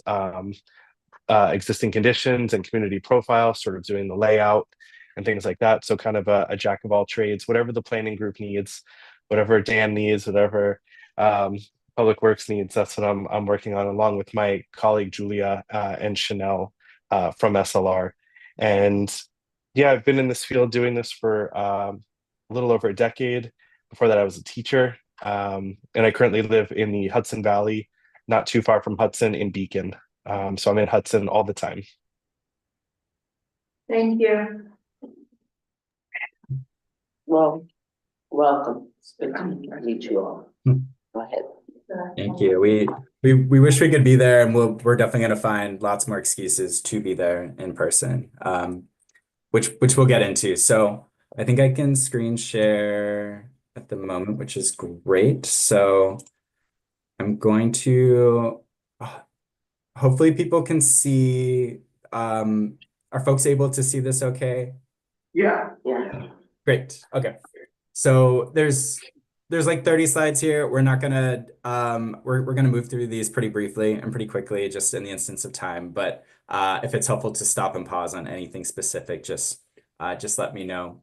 But as Melissa mentioned, what we're really hoping to do this evening is just give a brief summary of our process, what we've accomplished to date, some of the ideas and themes that have been emerging as part of really the community engagement process that has been ongoing, and then really give you a sense of what you can expect from us in the next few months and when you'll get to hear from us again directly. So this is just the brief agenda, which again, we'll move through fairly quickly.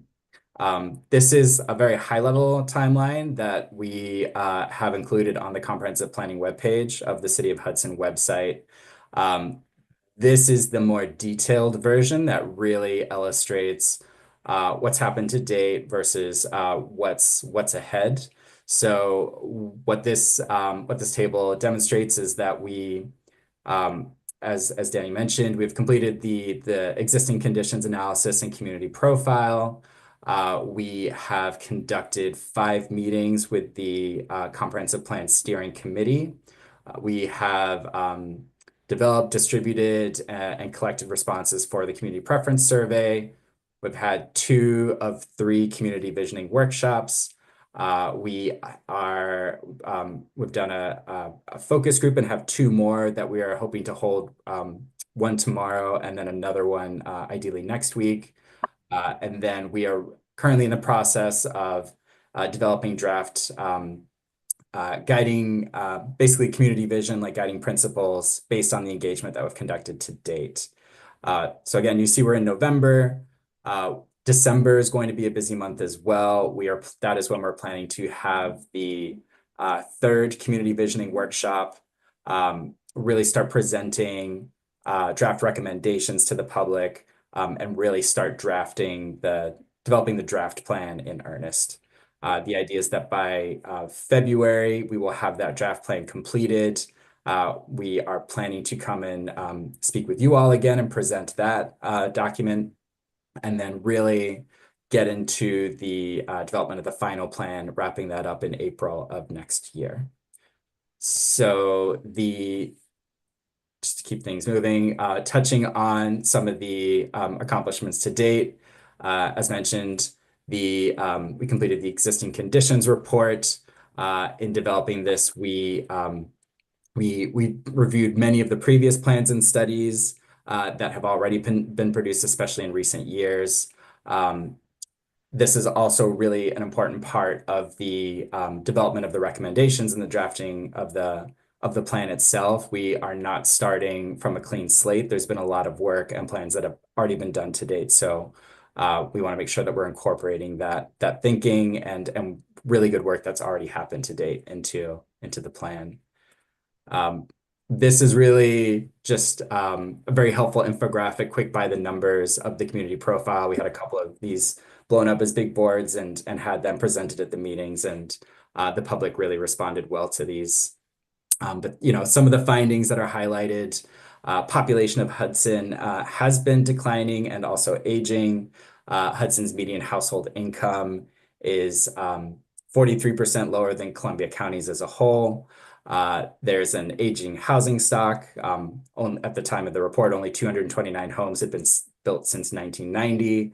And then market home prices and rents were exceeding what was deemed to be affordable for households at a medium income level. So jumping into community engagement, this is a summary of again, what's happened to date.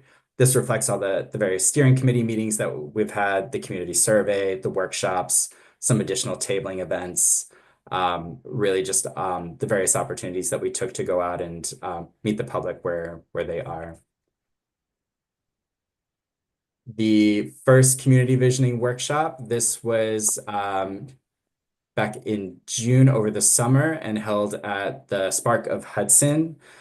We wanted to make sure that we were holding this at a location that was centrally located on Warren, that would be accessible. It was on a weekday evening.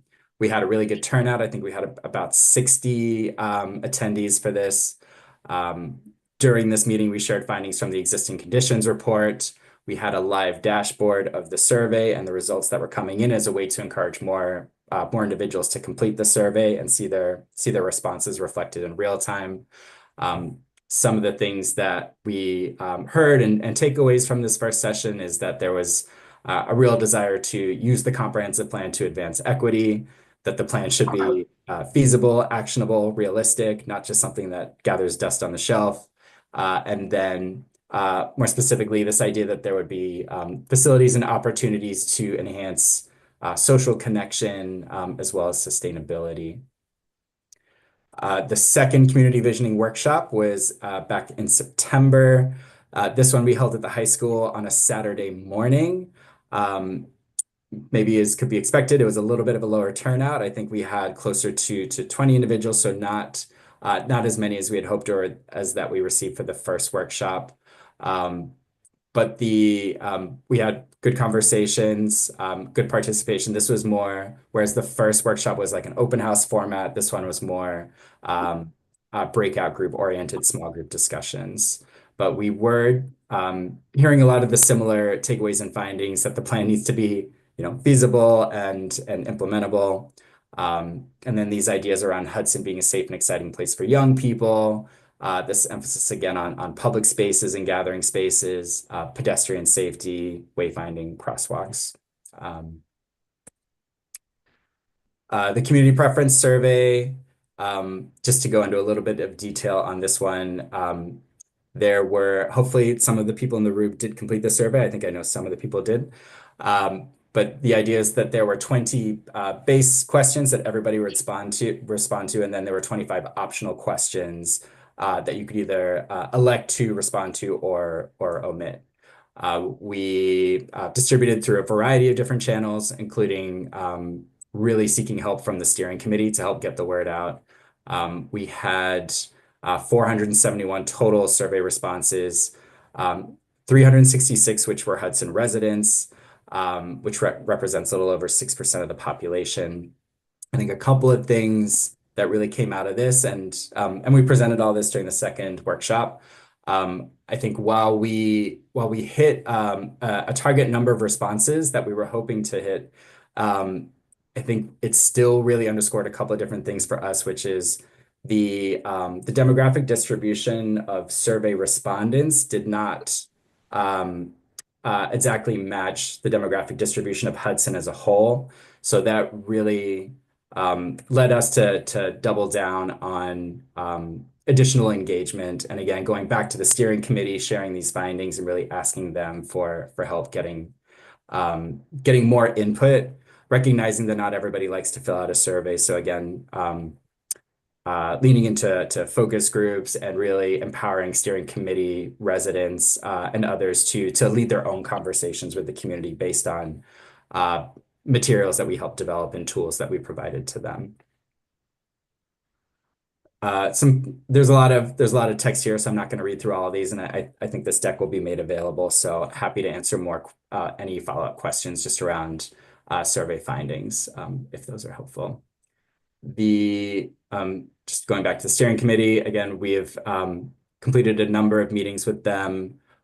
We have 2 more meetings planned before the end of the project, one in December to discuss guiding principles, policy and priorities, and then February to discuss, get more specific into the plan itself. And again, just additional engagement activities that we're planning for 2 more focus groups, ideally over the next week and a half, 2 weeks.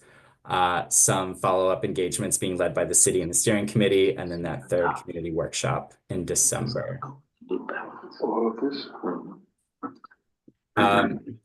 So we are at a point where we have started to draft up basically guiding principles that will be reflected in a community vision report. High level, the things that have really started to emerge is this idea of Hudson being an affordable place for residents to live and thrive.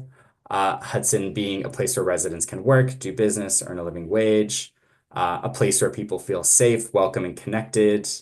Hudson as a model of environmental resilience and sustainability. And then Hudson as a recognized leader in walkability and active mobility. The way to think about these principles, and again, these are principles that we'll want to vet with the public and validate, is these will, in a way, kind of be mapped into the plan itself, will help really be an organizing framework for different recommendations and chapters and topics in the plan. So, does that have the transportation on it? The mobile, that he just mentioned that, right? How do you choose your focus groups? Where do they come from?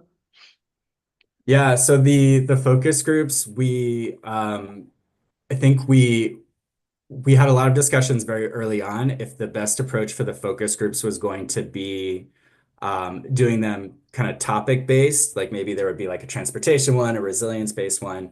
I think where we have found through the engagement and some of the, the findings from the survey is it felt more important to try to use the focus groups to reach individuals or demographic groups that we weren't hearing from through the survey.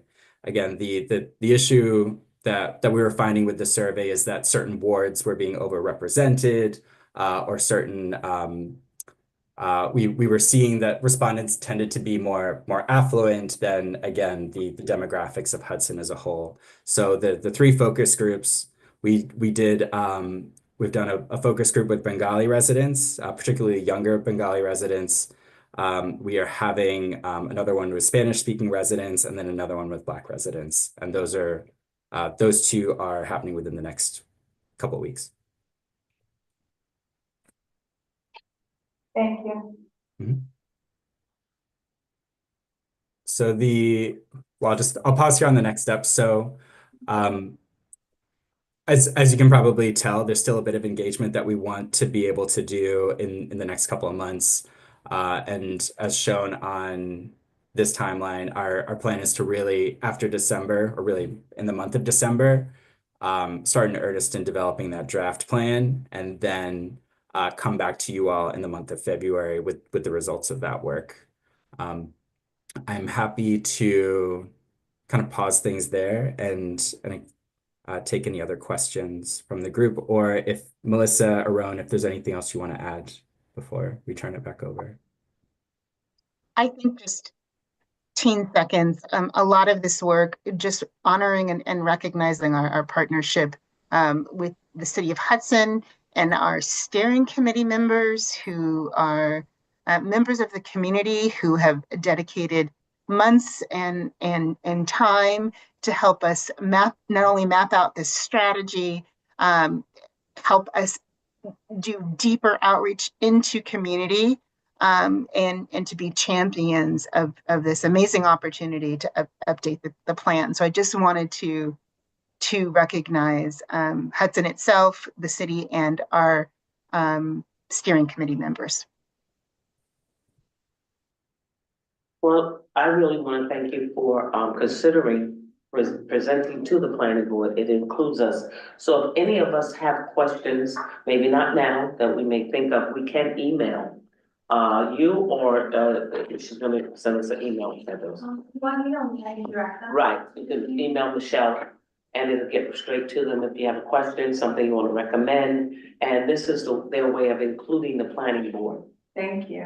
And we thank you for that. What time will the next meeting be on the 10th? Don't know yet, so we're looking like maybe roughly 4:30 to 7:30, and I'm gonna. And you send us a notice. Yeah. Yeah. Whoever drops out, like the first one. December 10th. Drop it. That's when we have in our meeting. Oh, that, It's not gonna be here though. yeah. But I think we're planning like a longer period to be looking to pop in and out for 20 minutes, whatever. Just ask questions about the plan. So we're gonna present draft recommendations, and then people can give input on it. And there'll be other, if you have any other names, we'll have more data back. And if the team wants to add anything, feel free. Andrew, since you're the only public, would you like to ask them a question? That's interesting. I'm not too familiar with this initiative, so it's cool that you guys are working on this. What type of outputs that are supposed to achieve those objectives are you guys guiding the city to do? Like, are there, what programs come out of something like this? What infrastructure items, like what are the actual steps that cities can take, or that you help our city take? Yeah, I can maybe start, and then happy to have others jump in. But the one of the members of the planning board, I'm sorry that I don't know everybody's name, but I think in the initial in the initial kind of explanation of the comprehensive plan, it really is it's a community visioning document. It really represents and reflects the vision of current residents and what they want to see Hudson look like in 10 or 20 years, as it may be. The kind of the more, I think, concrete tools or ideas are, part of the things that we're working on are future land use maps, actual like zoning principles. These are things that would be represented in the plan. Again, it would really be, it falls on the shoulders of the planning board to uphold those rules like long term, but this is the document that really kind of creates that roadmap and that guidance moving forward. But it really does. I think one of the things that really came up a lot in some of these workshops is participants would keep saying like, oh, the city should be doing this, the city should be investing in that. And many times there were things that the city was already pursuing or that were already happening.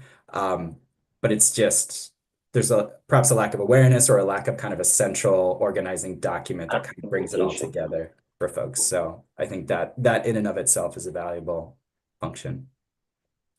And I think the up-to-date, what they've done is on the website, city website. So we have the community, I think it's online, now I can add it, we have a community profile. Yeah. So all the existing conditions, and we're gonna be adding, a summary of the community to date, probably next week or so. Okay, and you can keep up with it. You can keep up with it by. I think it would be really helpful for the city, I don't know if you're gonna suggest this or if this is already in the works, to actually have a city planner on staff to kind of spearhead the implementation of this plan. You know, to have somebody local on site, ongoing, you know, and also to have some kind of technical aspect for transparency so that folks know what is going on, you know, because nobody, you know, or a lot of people aren't aware of what is being implemented or what is going on. Is there any, has there been any talk about having a city, planner, like as part of our city ongoing? I think you all have an AICP certified urban planner in the room with you. Oh, Say something. I kept saying, never heard about it. My role is I'm not the city planner. I am a certified planner. I'm the housing administrator. So my role isn't to kind of create, it's doing a lot of like taking the site plan review and stuff. That's not my specific role, but I'm. But you act in the capacity of. I'm kind of jumping in with leading this because I am a planner, but my specific role is housing. But to your point, that could be one of the things as part of the recommendations is like, how is this gonna be, how are we gonna implement this moving forward? Because that's too much for you to do. Or it would have to be like changing my job. Right. Adding to your job. Are you interested in that? I mean, that's like another discussion. That's another discussion. I'm fishing question. Right. It's like, if your recommendation, like how does this move forward, or like what does the planning board need from the city? There's things that are, you know, like those are things that we can talk about. I think it's The important, city would come to that. but I'm glad, I was told you were, but I didn't believe it. Like, I'm not a city planner.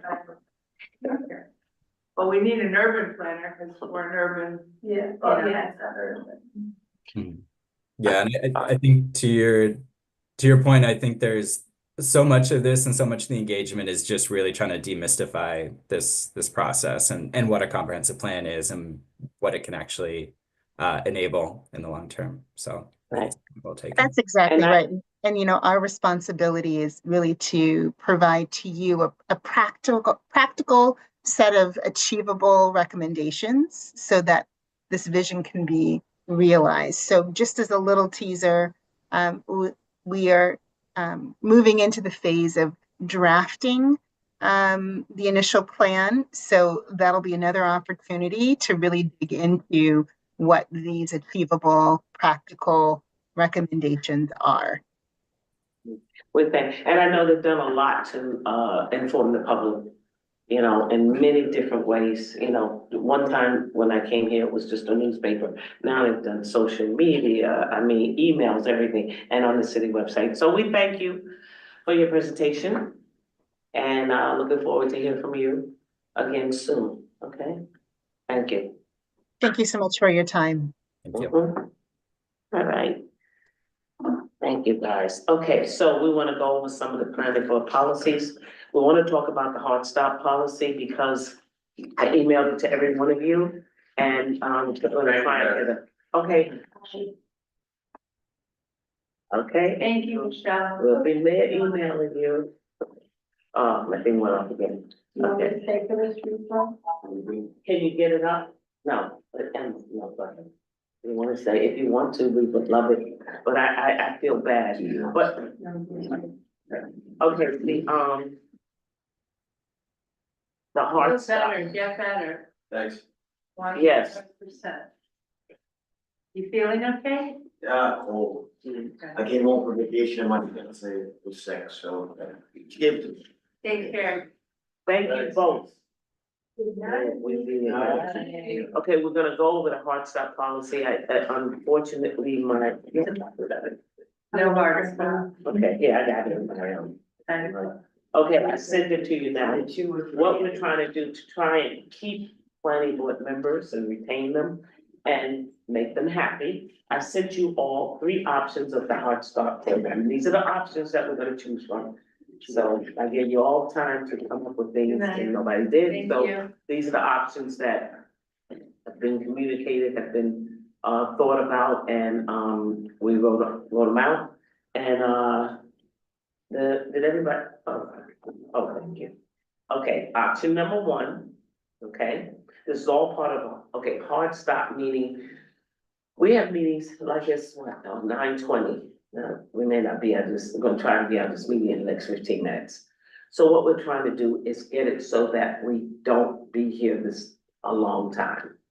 2.5, 3-hour meetings is enough. After that, we all get tired, because we all work during the day. Some of us have to go to work the next day. So it's just a lot.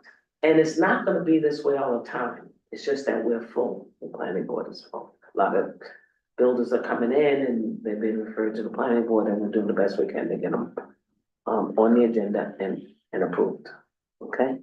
So one of the options for the hard stop meeting, to start the planning board meetings, the planning board meeting will start at 6:30 p.m. And for every option, we will start at 6:30, right? But the first option is that we will end the meeting by 9 p.m. That's 2.5 hours, right? And all of the business, with the exception of a public hearing for that night. Like tonight, we had 3 public hearings on the agenda.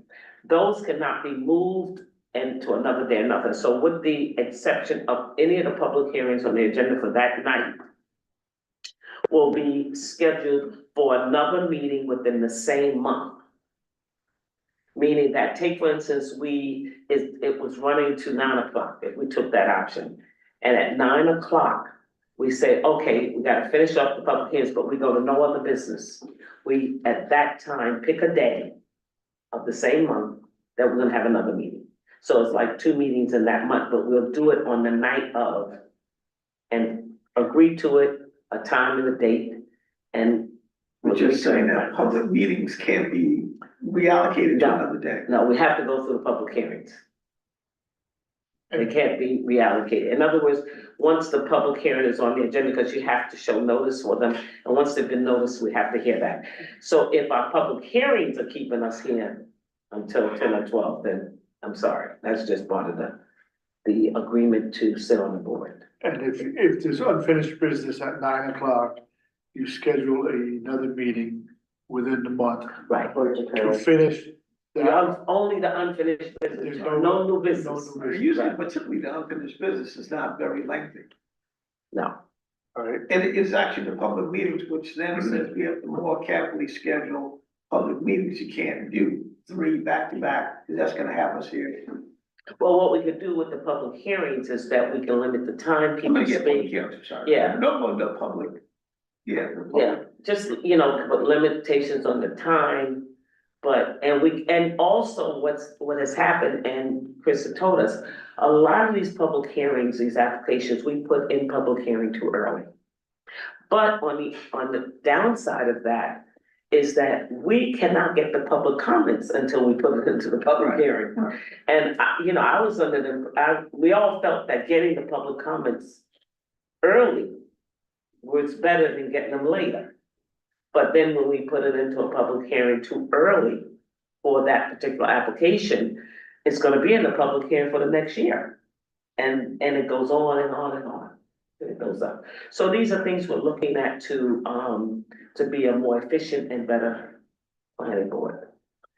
So the option of the, number 1 option, where we stop at 9, and with the exception of the public hearings, all of the business will be scheduled for another meeting the same month, and it'll all be agreed upon the same night. That's option number 1. Any questions? I just think we're gonna spend time on deciding on a date why not have a second date in place and only utilize it when we need it? Because we're gonna spend time figuring out when the No, building's available. we will have the calendar and that date, you know, in other words, I That's gonna know, be streamlined? no, okay. We're not gonna know if we're gonna need the second meeting until the night of the meeting. We're not gonna know.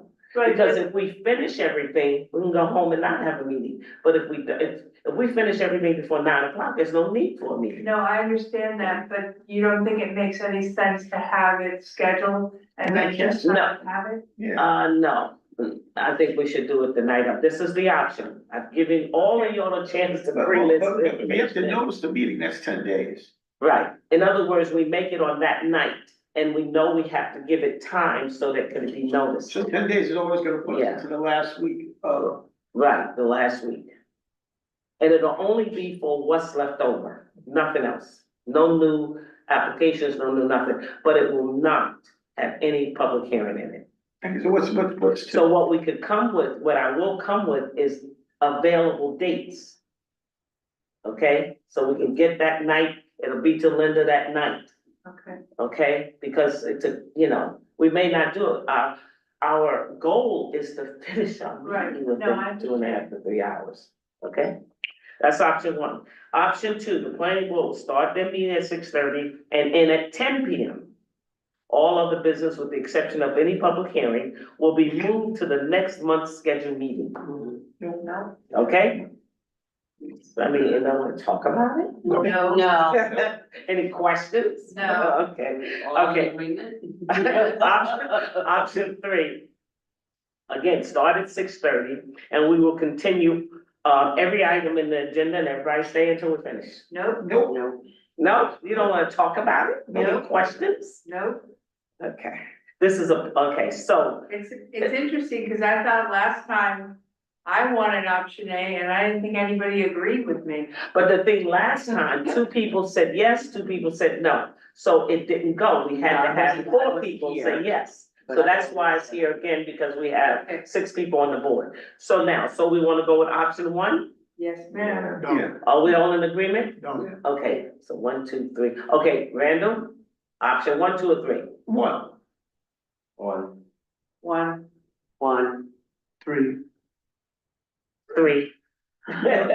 But 4 said yes, Option so one, option one. option 1. Okay, so this is our, okay, option. Thank you. What's behind door number 3? Okay, so we got that out of the way, okay? Now, there's something about posting to the planning board. Now, I've been told we researched this through the attorneys, that they said that, you know, when people send in their comments, we really, because of the tone of the country, you know, all posts, before things are posted, it should be vetted, meaning read by the attorney. Yeah. And making sure, you know, that there's nothing in it that's going to. Right. So, I just wanted everybody to agree with that, because right now things come in and they may come into the secretary and they may be posted, but sent to us, but already posted, and things that come to me, I just send them to her. Maybe we can, in the protocol or whatever, we can let the public know that that's the case. That's why things aren't posted instantaneously, because they must be vetted before they're posted. And maybe Right. just a sentence, Right, Victoria can write or et cetera, okay, why we're doing that. Right. But it's better, right, but they need to be approved. yeah. Yeah. And now, so what I'm gonna do now, the question is, do you want me to send it out to everybody, all the planning board members to read? And then you say, hey, no, if you But want didn't to you give say comments? the attorney has to read it? Well, the attorney does have to read it, but you know. I'll read it, I mean, I think it'd be nice to circulate it to everybody. Yeah, I Because she makes circulate the it to every, final. exactly. Well, I would say the same as somebody, we should do it internally, and if we have Questions. documents that are questionable, we Okay. can give it to her. That makes sense. Yeah. We do it as. It'll be pretty blatant, I mean, I Yeah, don't think it'll be. but I'm gonna need you guys to Let take time to Brenda read be it. able to Listen, fight that. I need you guys to take the time to read it though. Jenny, And get back to, Jenny is volunteering. no, all of us. It's not I'll just read one. it, I promise I'll read it. Right, all of us, not just one, every last one, so everything, So Linda, I know you're still on, so all of the comments that come in will be given to every member of the planning board. A lot of them come to me and don't come to anyone else, but I try to What give should be the everybody. turnaround? Excuse me? What should be the what's a reasonable As soon as turnaround? possible. I'm not gonna give a date on that, as soon as, but not a month. Right. Okay, as soon as possible, as soon as you can. Okay, we're volunteers and, okay, so there'll be. And is it I'll like, make- you're gonna do a code, like, this, if it, this is. Red light, red light. Oh, Yellow okay, light, green just light. send it right back. Green light or. I approve, okay. Or with Right. question. And if you have a Yellow. question, put the question on there, and then we can send it to the attorneys, okay? Because, it is the tone of the country. We just want to make sure that, we're putting things up that's pertaining to the project, and it's not insulting individuals or Right. threatening or anything. But there's freedom of speech, so that's why it's gotta go. Yeah, it is. We have to walk But we in. let the attorney, if we have a question about it, then we'll let the attorney Exactly. determine whether or not, it's still gonna be posted. Right. Okay, all right, good. Okay, now, Getting back to this option 1, 2, and 3. It was voted to go ahead and have a second meeting if necessary. only if necessary. Yes. Do we have to get that approved by the common council or anything? Because No, Yeah. they told me we didn't. in the charter or whatever, the planning board meets the first Tuesday of each month. Now you're adding a second meeting, No, it's only a Yeah. necessary, it would only be an but emergency. you're still gonna have another meeting at some Right. point in time. Right. Do we have the approval just to go ahead Well, we've and have a already second done, meeting? we've done. Yeah, that. the attorney said, no, you don't have to get the proof. Okay, So you just have to. just covering yeah. our, Yeah, And make sure the meeting is scheduled on a day that there's an open day. because we've done that before. Oh, we've done this. Earlier this year, we had a 2-meeting month. yes, And we just gotta, it has to be on notice, that's all. Right. So when we make that decision at night, we have to make sure that, it's your turn. the secretary gets a chance to notice it. We gotta give it time, okay? And I'll get back to you on the Pacific time. I think it's only 5 days, 10 days, I'm not sure. She'll get back to us on that. Okay, planning board committees, reports and decisions, planning board, okay, now this is the part with the questions, and we're gonna before we do that, we're gonna let Jean do the escrow and approval of the bills. And then we're gonna go to C, where Jenny, you have some questions, and I can write them down and get them back. Okay, so Jean is gonna go to the escrow and bills approval, because we don't want to not approve the bills. I sent you all copies of the bills. And did you see the revised bill from P&L? Okay. Okay, Jean handles the escrow for this board, the finance and health, right? okay, it's a lot. Yeah. And Randall is handling, and Randall is handling the video, the tech. You're a new member, you can handle the secretary, I mean, no. Jenny wants to read the minutes, review the minutes, who wants to review them with me? I mean, we all have to review them, but who wants to? The new guy. I already do like minutes for other boards. You do? Yeah, good, and this way, you get more familiar with what's happening. It doesn't let you do the minutes. Yeah, she does, but when they come in, we should all review them, because we're gonna approve them, right? Oh, we wanna approve the minutes, I don't even have it on here. Can I? Are we gonna do escrow or what? Okay, go ahead, go to this. No, you said we were going to, but now you're interjecting. I forgot about the minutes, approving the minutes. Go ahead. I don't have it on the I don't have it on the, I make a motion. wait a minute, I don't have it on the agenda, so can I do it still? Can I make a motion to Okay. approve the minutes? Okay, and you saw how the minutes are for, October, they were Yeah, that's fine. slimline, just like we wanted, right? Okay, so A, B, C, D, E. So can I get a motion to? I made a motion, I already made a motion. I second it. Put it on the second. There it is.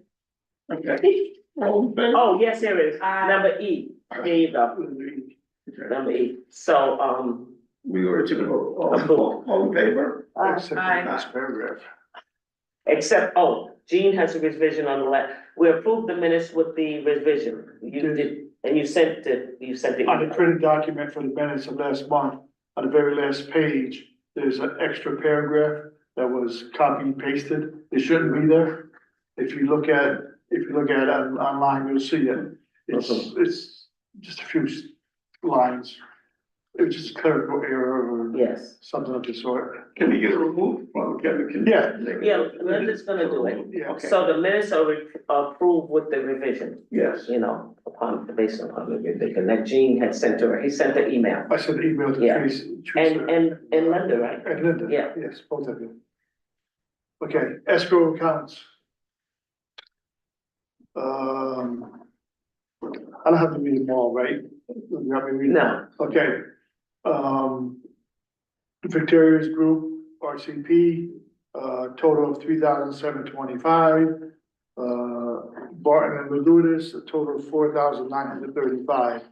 They all have balances except 601 Union Street.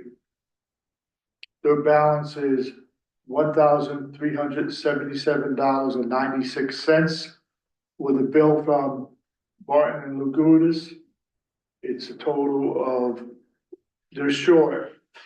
So the total short is $1,965.46. Did they get their final approval? No, they did not. Let me explain to you. They're not in public hearing, but they have not received their final approval. Their resolution had a lot of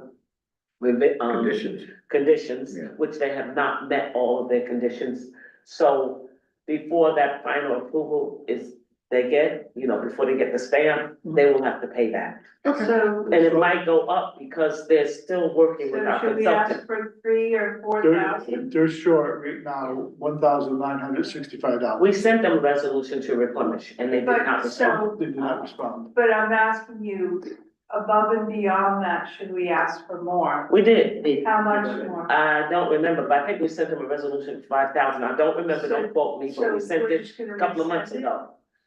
Well, if they don't pay it, there's no work being done by the committee. In other words, they'll never get approval if But they don't pay it. do we send a reminder for? You can, yes. We can. You should. So I wouldn't just say, Okay. we've ceased all work because we haven't. No, we don't. We send them that they have to replenish their escrow, but that doesn't stop them from, because it may go up because they're still. in No, right, consulting. but work there isn't any work to be continued at this moment, is there? Yeah, they haven't gotten their. No, I final know, approval. but there's nothing that's undone on our end Yes. until they do more. They're still Okay. undone their work It'll with be the interesting to consultant. see if they can. Yeah, it may go up because Right, it will go up. the consultant is still working It with will. them. Yeah, because he's gonna have to check Exactly. on the conditions that. That's one of the main reasons, well, let me finish. That's one of the main reasons why to remind them, it doesn't matter, they're not gonna get approved until all their escrows are paid. I understand. And how are they notified? By email? Yeah, we send them an email. Okay. And secondly, I believe we did ask for replenishment a couple of meetings ago. They have not replenished it. I don't remember what the amount is. So do you wanna just to Who are remind? they? 601. Do you wanna remind them that we're still waiting for the replenishment? Don't you just say second request? We can, yeah. You I would can, say second request. you gonna do it? No. Okay. Do we have a provision in Muni collab where we can also communicate and put a notice That notice is in their application, in the system? is in the system. Online. Yeah, right, online. They know that they owe. Okay, but the reason why I don't really worry about that, because they will not be approved until it's paid. Yeah, I'm not worried about it. So, and it may be different when the project is ready for approval. Right. And no more bills are coming in for that though. Not that I'm aware of. Not yet, No, yeah. no. Until they come Yeah, up with a. because what he's gonna do, he will send a final bill in prior to approval. Okay. Okay. Mhm. 117 Fairview Avenue, the boulevards. He's already put on notice. There's 3,331.08 short. He agreed to add $5,000. He didn't have a checkbook tonight, but he's gonna be sending it in. So he'll be saying a total of $8,000. $8,331.09, right? 8 cents. 8 cents. Okay, and Carlo Russo, they have a balance of $506.06. that is for the whole road, and the whole road was approved, No, why? because they still have to, the resolution was approved, but there's still conditions that they have not met for the final stamp. They still have to get their flood permit, that flood permit thing is working on that, right? Okay. So when we approve a resolution, it's saying, okay, you can come out and bring it out of public hearing, take in the sequel, and then we approve the resolution with the conditions. So we say we're gonna stamp your plans, we're gonna approve your plans after these conditions are met. And Colorado has not, the road has not met all conditions. So, for the road, we could send them, but we never sent them a resolution to replenish. No. So we'll send them a resolution to replenish and, you know, hope that they comply. Well, they had $506. I don't know. What, a negative? No, their balance is $506 for the whole road. Oh, and how much? You said they have a surplus? That's, Oh, I see what you're saying. A bill came in for, we have a bill from Victoria's Group of $825. I thought it was for the whole road. Teresa corrected me, it's for the dock.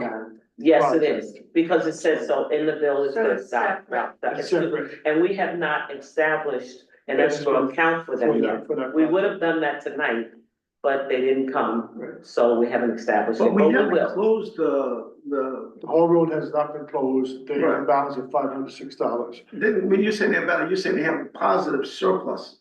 $506. Right. And we can't, I know what you're Yeah, thinking, you can't say, yeah, And we don't have any more bills, right.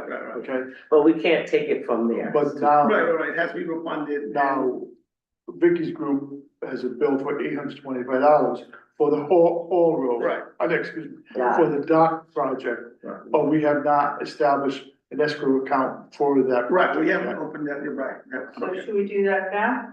No, we gotta wait till, at least until the applicant is here. Okay, Yeah. gotcha. But, you know, these bills will get paid, they're bills that they produce, but they get paid once we establish the escrow account. And it's good, because then we know where to go with the escrow account. Now, we've got bills that's $10,000 prior to establishing the escrow Right. account, we know then that they need an escrow account that's bigger than that. So it's a good thing.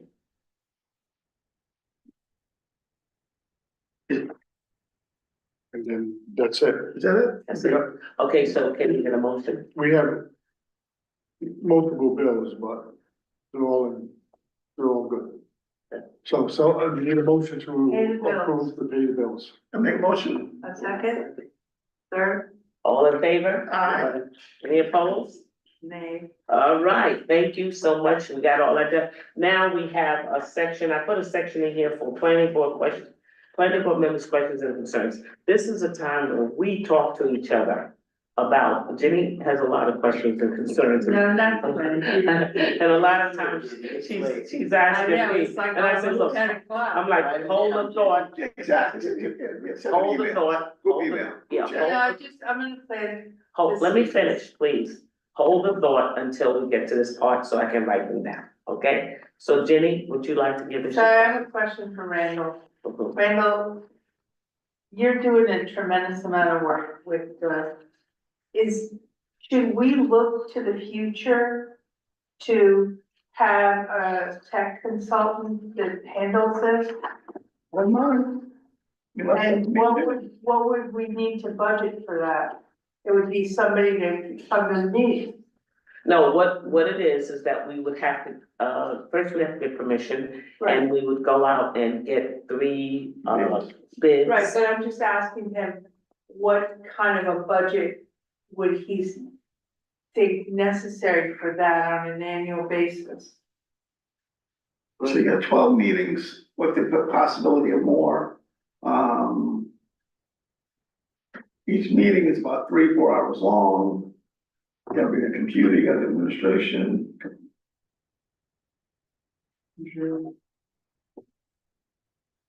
Why don't you? Yeah, be like 5. Wait a minute, Linda's saying something. Linda?